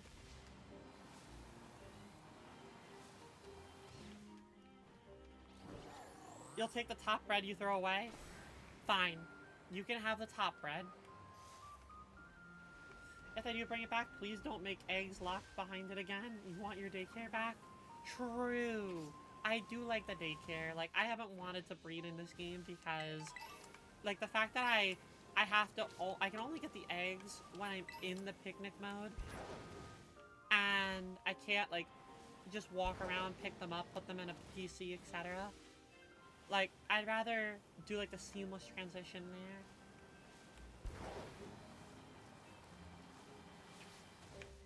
Moving the daycare just felt fun. You like spicy and salty things? I am a very big, like, spicy food girl. That's my go-to. I think that's also why I don't want to be in New Jersey anymore. Because I know other places... Like, New Jersey isn't going to be known for spicy food. It's going to be known for, like, savory. But, like, not spicy. Like, we're primarily Italian state.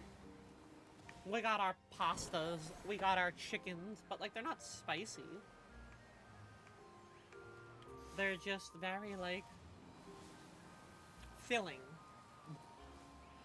You know?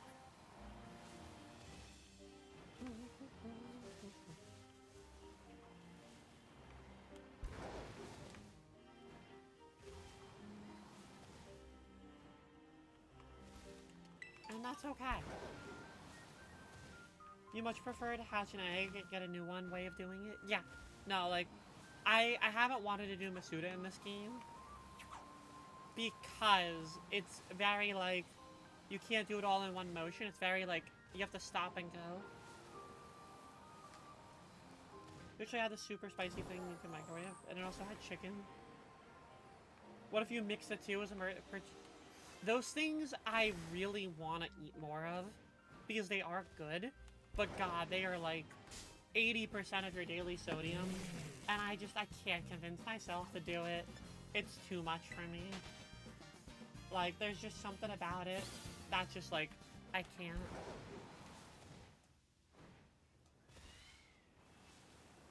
I don't know what it is, but I can't allow, like, I look at that and I'm like, that is too much for me to even want to fathom eating anymore.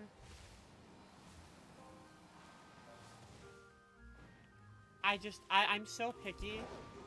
Once I start to actually, like, read, like, the nutritional value and things. You love if you buy the low sodium packs, have a different directions that say for low sodium, use less sauce pack. Mm-hmm. That is their low sodium, it's just more clear on the direction. You have an iron deficiency, so more sodium actually helps you, then that's totally a reasonable thing for you to go down then. If that's what helps you, then yeah. I'm not gonna judge you one bit.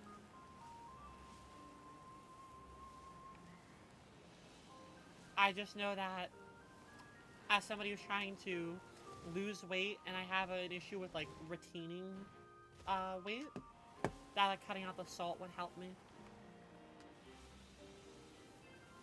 And that is something that I look at. But I also tell myself I drink enough water that, like, I can handle it, so it's like, I don't know, it's this mixed bag. I can also just make ramen at home in, like, similar time.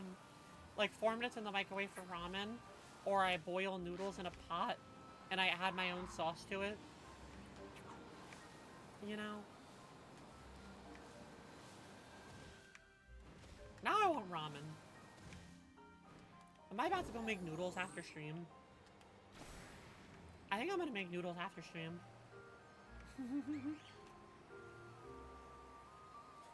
I'll do that. I got, like, Korean barbecue sauce for, like, some of the chicken I can add in there. Get, like, that little barbecue-y flavor in there. And then for the noodles, I can mix in, like, a little gochujang. I also like a nice stir-fry. So if I don't add the water instead, and I just mix it all together in, like, a stir-fry, that's also really nice to me. You made jambalaya? Ooh, I am looking forward to jambalaya. That's gonna be, like, one of the first things I eat when I'm down in New Orleans. I'm gonna get some jambalaya. I'm gonna get a nice po' boy. So, a nice, like, maybe, like, chorizo po' boy or something like that down there. Because they do, like, bigger, thick pieces of sausage instead of, like, crumbled chorizo. Ooh. I can't wait. I will give you the food pictures. It's gonna be magnificent. If somebody used to live in New Orleans, you could probably tell you where the good stuff is. All I know is that I will not go out of my way to walk to Cafe Du Monde. I like my coffee. I like my beignets. I don't need to go there to get it. I'm not waking up at 6 in the morning to wait in a line.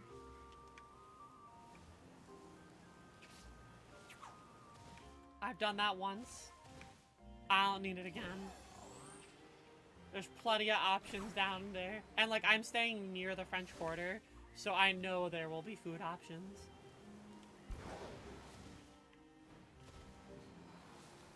Hi, Kaylin. How are you? Happy Pansexual Awareness Day. I hope you're doing well. I hope you are having a good day. I think you said you were going out with a friend today, or your friend was coming over, one of the two.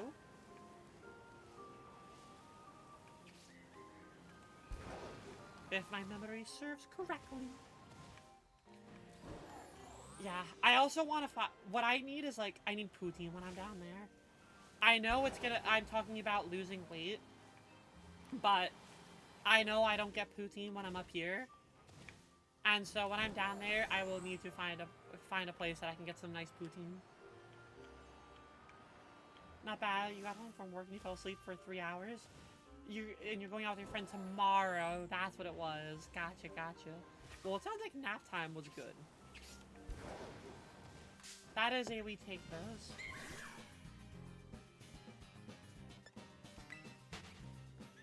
They make losing weight so difficult when food's so yummy. I know! Food too yummy. French fries too... Why French fries good? Why can't French fry be bad? Is French fry bad for me? Or taste bad? I would not want. I want French fry though. This is my life. This is my suffering.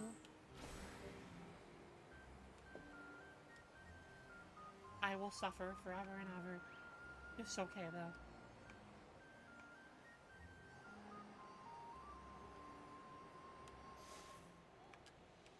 Oh. Oh my god, what's going on with my glider there? My Maridon was going a little kooky, a little crazy, a little silly.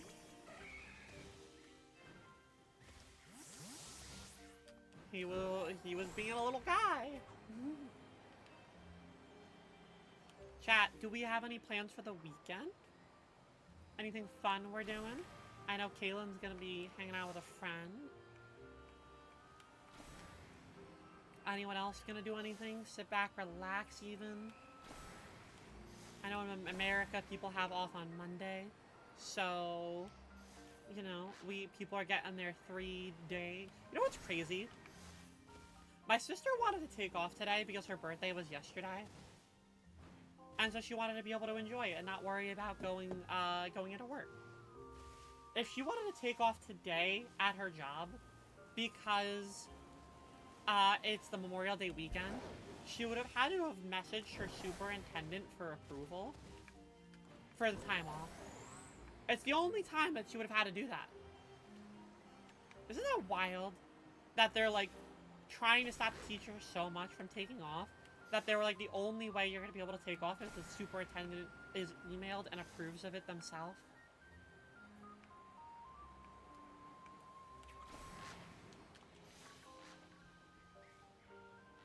If French fry good, why bad? You know, exactly. Good point, though. Good point. You don't have any plans this weekend? You're just kind of alive, and you know, I like that you're alive, Pen. I like that you're here. I like that I get to talk to you. I'm gonna try and watch the Indy 500 like every year. And it's Max Verstappen season. Just relax because the deadline just passed? Hell yeah. I'm glad you get to relax now. That is obnoxious. It really is. And it just furthers the, like, frustration of being a teacher in America. And how, like, poorly they are treated. My sister had a teacher TikTok account that she would do. She would never post anything about the school on there. But it was, like, you know, a place where the other teachers could interact with it and, like, have, like, a little bit of community and talk about, you know, like, problems. She posted a picture about, getting her pink slip, which, because she is not tenured at the school, every teacher is pretty much fired until they get their budget confirmation.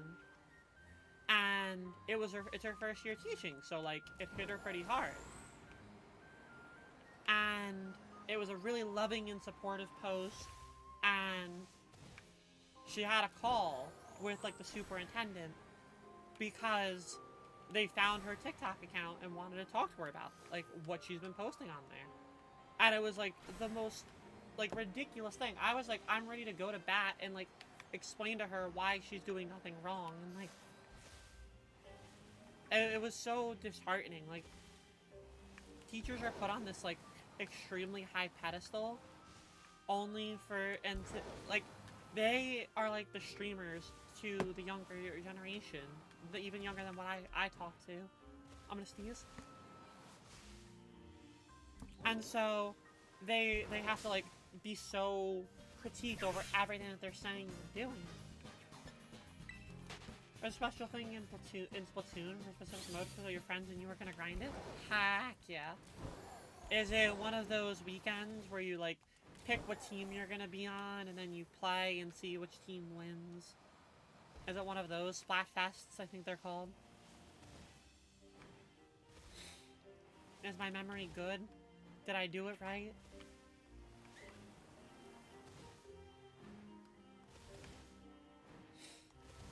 No, but that was a while ago. So what you're saying is they're due for another Splatfest.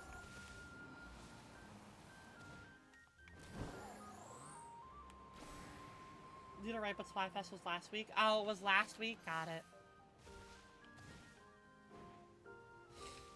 Well, now I'm seeing once the person say a while ago, one person said last week.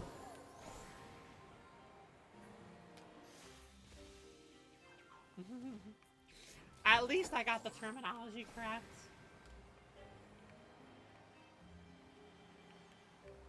I'm glad that it's a live service game that consistently does like a lot of like events happening in it right now. Like, I think the problem with some live service games, like a Fortnite for example, is that they take too long to put out new updates. And so if you play the game a lot, it starts to feel really stale. But a game like Splatoon seems to be doing a lot more events that make it so that it's hard for the game to feel stale, because there's always things to be doing in them.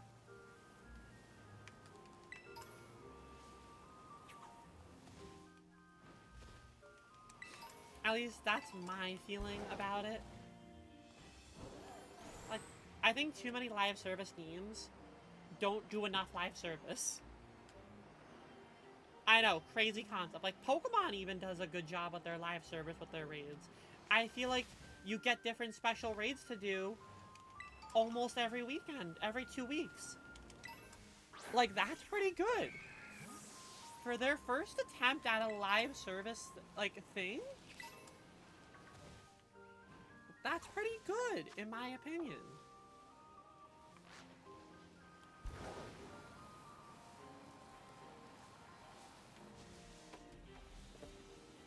There's a big update happening on June 1st, too. Ooh, is it the second DLC drop? Or did that already come out? I forget already.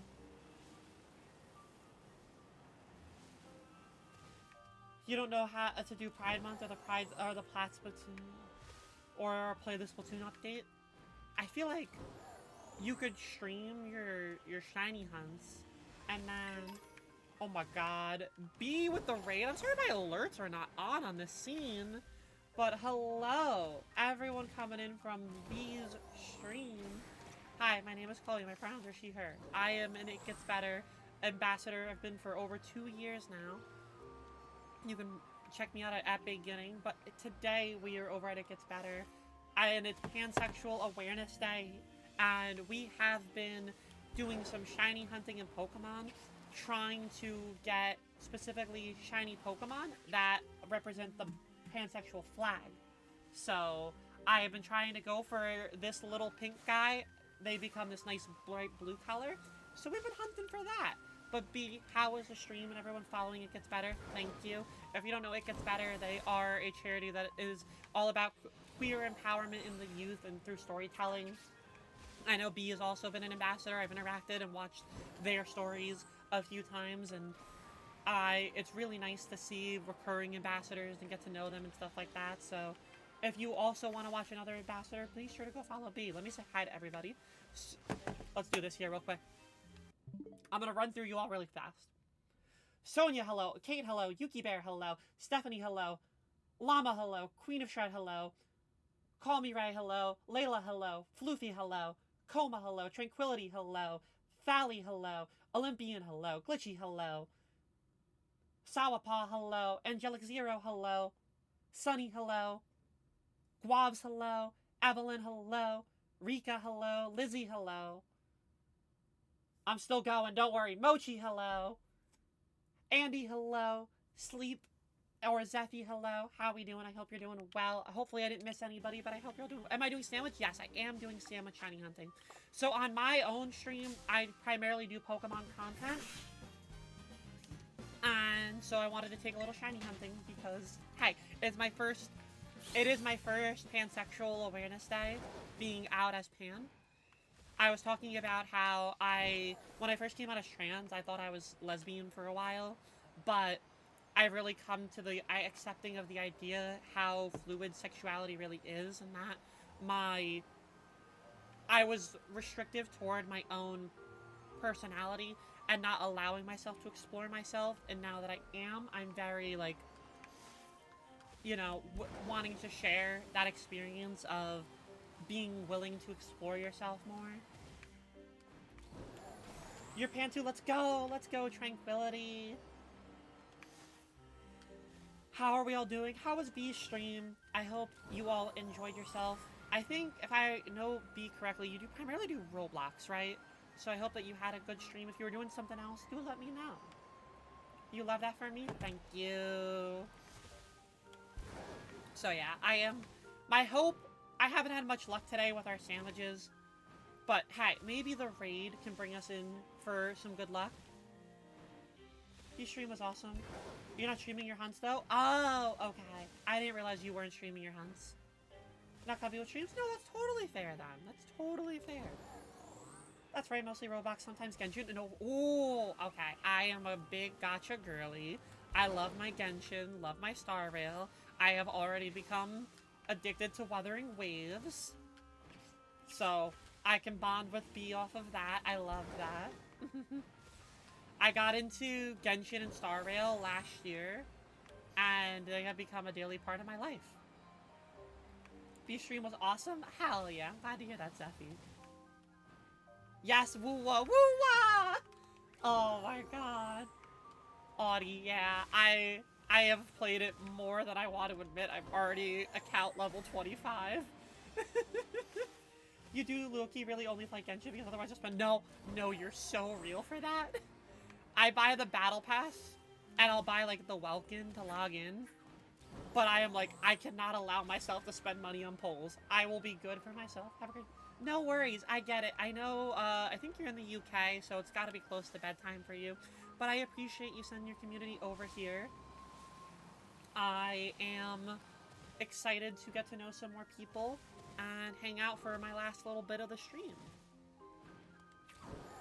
You're currently grinding up to 21. Yes, good night. Take care. Thank you again for the raid. Currently grinding up to 21. So I was doing a lot of, like, side questing and not actually the main quest. I wanted to save my, like, questing to do this weekend because here in the United States, I don't know if anybody else is from in the US here, but it's Memorial Day weekend. So people are off and everything like that. So for me, I'm like, I know I have the 3-day weekend. I know people are going to be home. So I'm like, it's just going to be peak gaming hours. Right now it's the 25th for you. Well, happy Saturday for you then, Rika. So yeah, I am so the shiny that we're looking for here is these little imps. They become like a bright blue color. Kind of like if you see the Pokemon sleeping when you see those Z's. We have not spotted it yet, but it should stand out. Your dad has to work tomorrow. I am fortunate that my family does not work tomorrow. Everybody's home. It's also going to be, like, really warm here. Like, very, like, spring, summery weather. Late spring, early summer vibes. So I am excited to just maybe, like, go outside in our backyard. Enjoy the weather. You know, what I need to take a break from Woowa.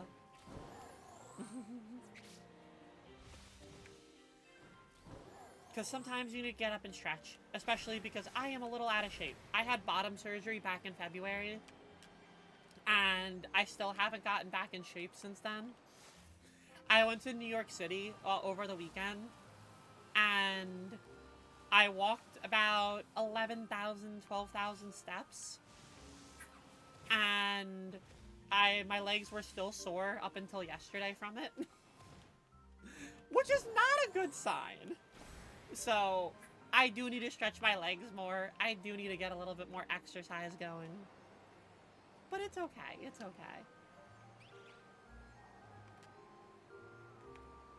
Yeah. But if I'm gonna be in New Orleans, like, I need to, you know, if I'm gonna be there for 4 days walking around, I gotta make sure I'm ready. I gotta, take care of myself better. Plus, it's summertime. I want to be getting out more. So that's what we're gonna be doing. How's our sandwich looking? We have 6 minutes left on the sandwich. I'm gonna need anybody here, if you got a bless emote, give us some good RNG so we can start working on our pan flag. New York mentioned that I enjoyed my visit there. Yes! So I live in New Jersey, so I took a train ride up there to go visit a friend. And it was really fun. We went to a manga store. And then walked to Nintendo World. Did a little shopping at the Nintendo store. I got some lunch with them. We walked to the Lego store, which, by the way, I did not know that everyone in the Lego store had their pronouns on their name tags. And I immediately want to go buy more Legos and support them for life. It's such a small little thing that made me excited for that. That's where you're going to be in about a few weeks. That's exciting. Not New York, but New Orleans? Yeah. I'm going to be there in a couple weeks too because there is a Pokemon tournament. It's also the same weekend as Pride Weekend, which I'm very excited for. So it was a good day. I'm a big anime and manga girl, so it was fun to just walk around the bookstore. It's okay, Zephy. We knew what you meant. Spelling, grammatical issues, we figured it out. Yeah, I'm excited to be down there. It was announced that San Francisco was getting into 10th floor. I saw that they are. I saw that this morning. That's super cool that they are. At first, I thought it was they were opening another amusement park out there, and then I realized, wait, no, it's just a store next year, which is still cool. But yes, I am excited. It's my first ever Pokemon tournament I'm going to go to. I'm only going as a spectator, but I am excited to watch, enjoy, meet some people, and then get to celebrate Pride Month amongst some friends. It's gonna be a good trip. It's also my first trip since being post-op. So there's like the part of me that wants to be like, I'm gonna strut my stuff. You know the vibe? You run their game as Kenzie, so if you could do... Yeah, of course. No worry, Kenzie. It's not weird at all. You say what you want to be called. I'd rather people feel comfortable and tell me what I'm saying is not what they want to be called than be put in a position where they are enjoying my presence.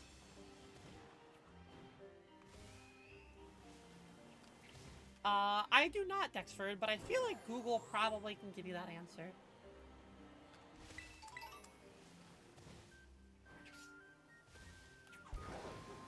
But I hope that you are doing well and welcome on in. Yippers, of course. Yeah, if anybody who came in from B's raid, if I got your pronouns wrong or I got your name wrong, I apologize. And if you want to correct me, do let me know.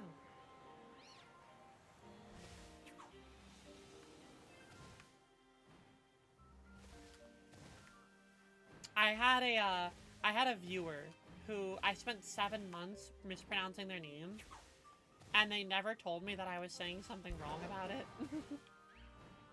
And it was only when I was watching another streamer that they were watching, and they read their name correct, did I realize what I had said wrong. And that was my embarrassment. If they're not giving you the answer, then they might not be somebody that you're spelling correct, I would imagine, but I feel like the answer's probably there. Hopefully you find it.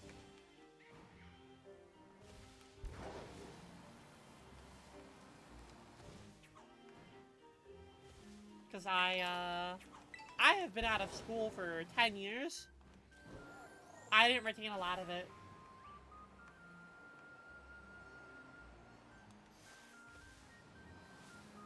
What if you are? Then hey, I feel like you know a lot about yourself. Unless you're going that really introspective route, in which case then you're part of the conversation we were having earlier about trying to learn about yourself. And you know, I think you really got to ask yourself who you are if you're this person. You gotta really dig deep and like understand yourself. I don't think any of us can tell you who you are if you are this person. So then I think it circles back to we not being the appropriate answer for you.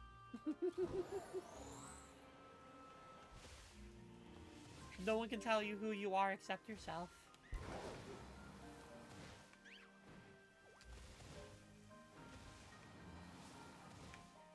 How much longer do I got on this sandwich? It has been a very unlucky hunt, let me tell you.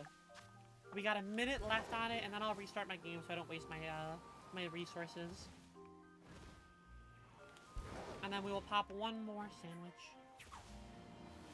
And fingers crossed for it.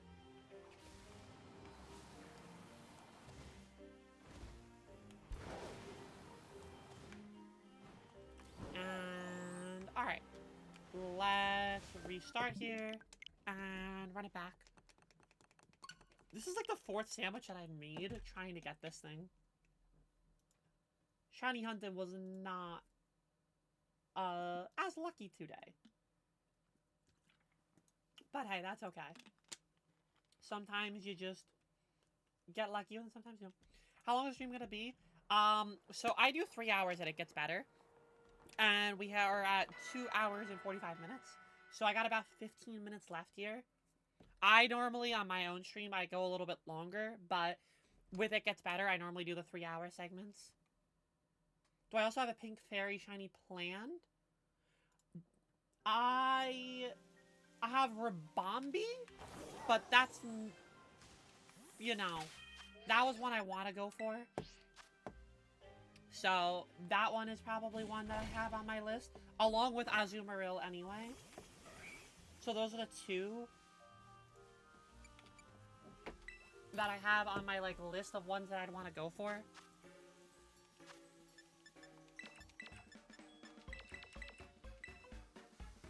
You have nothing to watch when it's done. I'm sorry. I really do like getting to know people, but I will raid into another It Gets Better ambassador.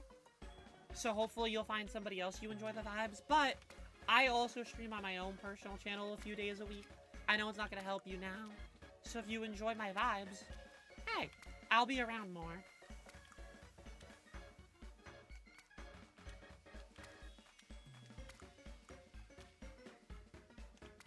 But I get that.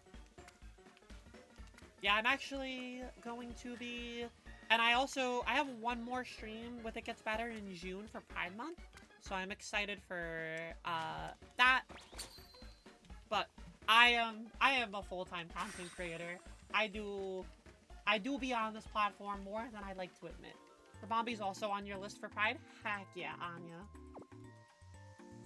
Yeah, we were making the list the other day of like possible options to go for. And I've narrowed it down to like 15. Pokemon's so advanced now. Pokemon motorcycles and Subway employee roleplay, literally tranquility. They really stepped up their game. They wanted to make it feel like more like real life. So now you can make sandwiches and work your Subway life, or you can ride your Pokemon. You were half watching? Yeah, no worries. You never played Scarlet and Violet? What's with the sandwiches? So, the lore in this game is this Pokemon here that I'm riding is actually a legendary Pokemon. And in order for it to get its strength back, you were feeding it sandwiches. But you can get certain ingredients for your sandwich that increases the odds of a shiny Pokemon. So you set up the picnic, you make the sandwich with the correct ingredients, and then your odds are boosted for the time that this meal is going on. So you see sparkling power, tidal power, and counter power. So now I have increased odds of finding fairy Pokemon, that I have increased odds of them being shiny, and increased odds of them having a title, which is like a mark. So all the Pokemon that are spawning around here are these fairy type Pokemon.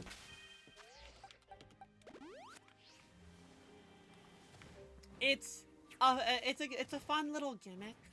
I like that every game lately seems to introduce their own way of shiny hunting.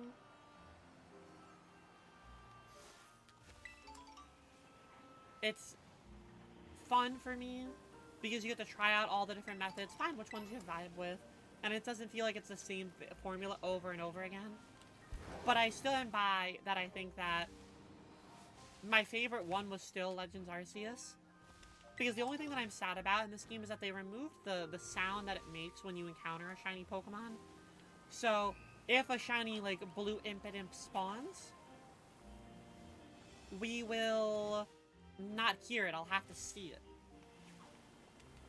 which is a kind of a feels bad, you know?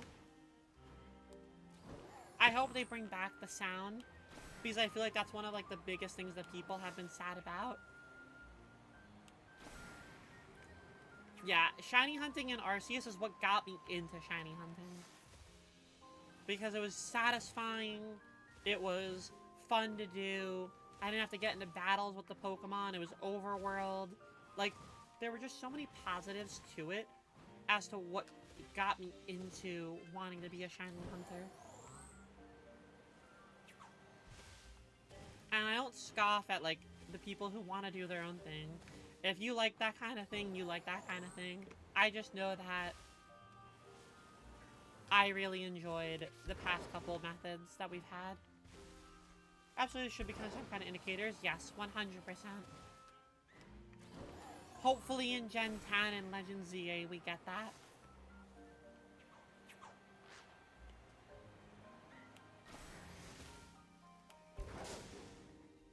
Because I know that I really do like miss those. It's one of those things where until you go back to the other games do you realize just how much you miss it.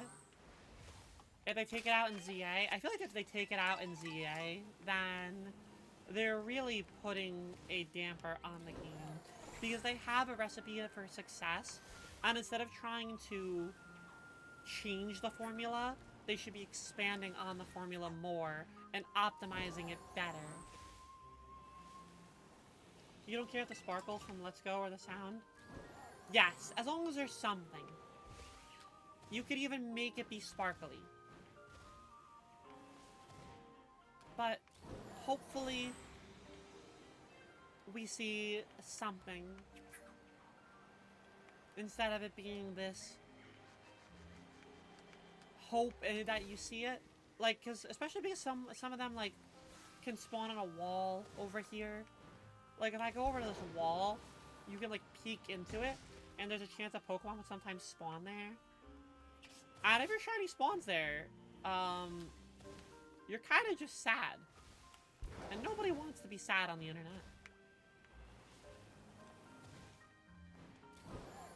This isn't sad girl hours. This is good times, good vibes, good energies, and getting to know new people and telling good stories.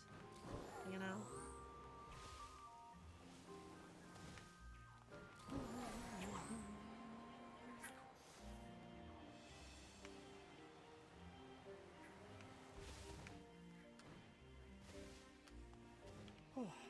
I am getting ready to eat.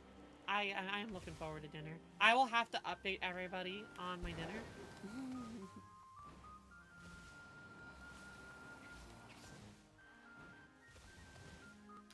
It will end up more than likely being pizza, but there's the part of me that's like, maybe I want to cook. We'll see how busy the kitchen is when I finish up.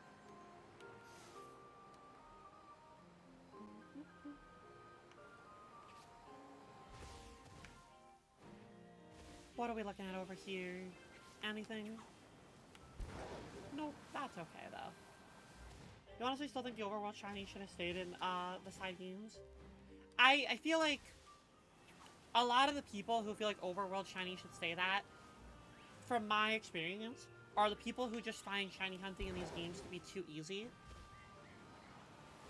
Which, I think, again, for me, if they weren't like this, I probably wouldn't enjoy it.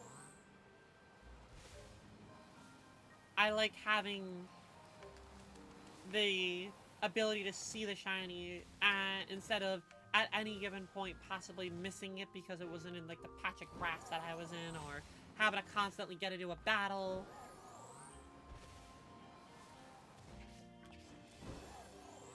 I feel as though unless you like made the patch of grass right over here like make a sound when you walked by it, then I could see like a reason for it. But I feel like part of why they do these kind of things is because they want them to be more accessible and they want people to play your games longer. And I think making it a harder thing for people to go for, yes, they might make them more satisfying for you, or for a lot of other people who like to do full odds hunts. But I think they also we're not the target demographic anymore for a game like this, you know? At the end of the day, we are people mostly older than when the generation that you're trying to sell Pokemon to. So the things that we often want are because we have an easier time with them. Whereas like a little kid being able to stumble upon an overworld different color Pokemon is really cool for them.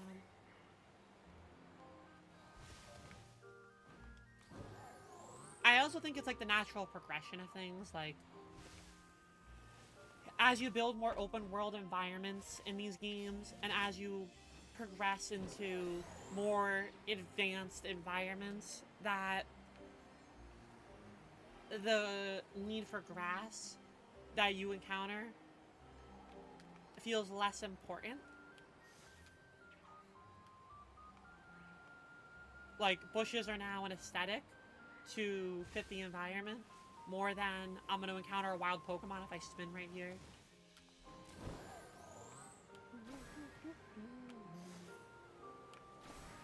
Dang, we really struck out today, chat. Let me tell you.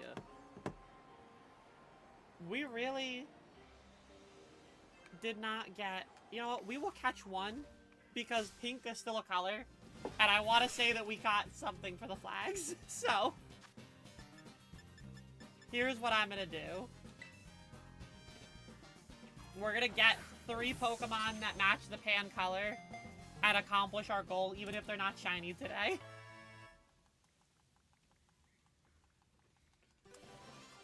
So there's our pink one. We gotta go get a nice yellow Pokemon. And then we'll get a nice blue Pokemon. I feel like... What would I want for yellow? I could also just get like a Pikachu. I feel like that's just iconic to go for Pikachu. Let's do that. We'll get our yellow. I know exactly where to go for Pikachu. We're gonna look like... I think like over here? I'm pretty sure they'll spawn over here in these, like, in this area, if I remember correctly. I'll do that real quick. Get our yellow one.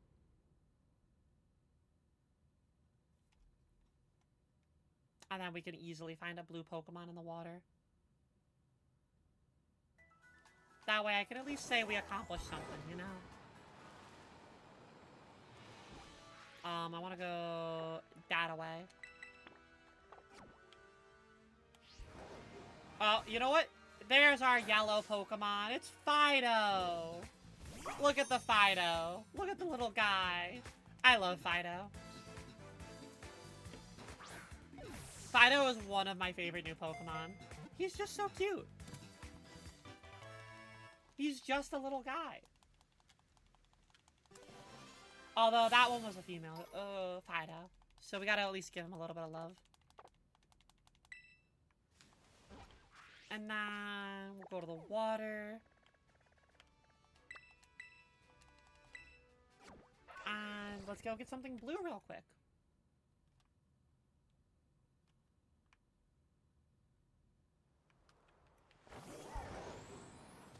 What can I find blue real quick? Gotta act fast. Wingle. Alright. There you go. There's your blue. Wingle.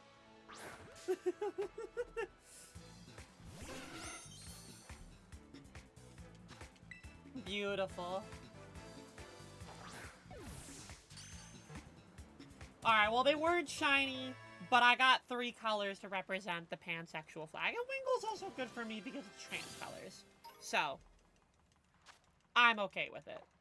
But, chat, that is going to be it for me over here. So, thank you everybody who hung out today.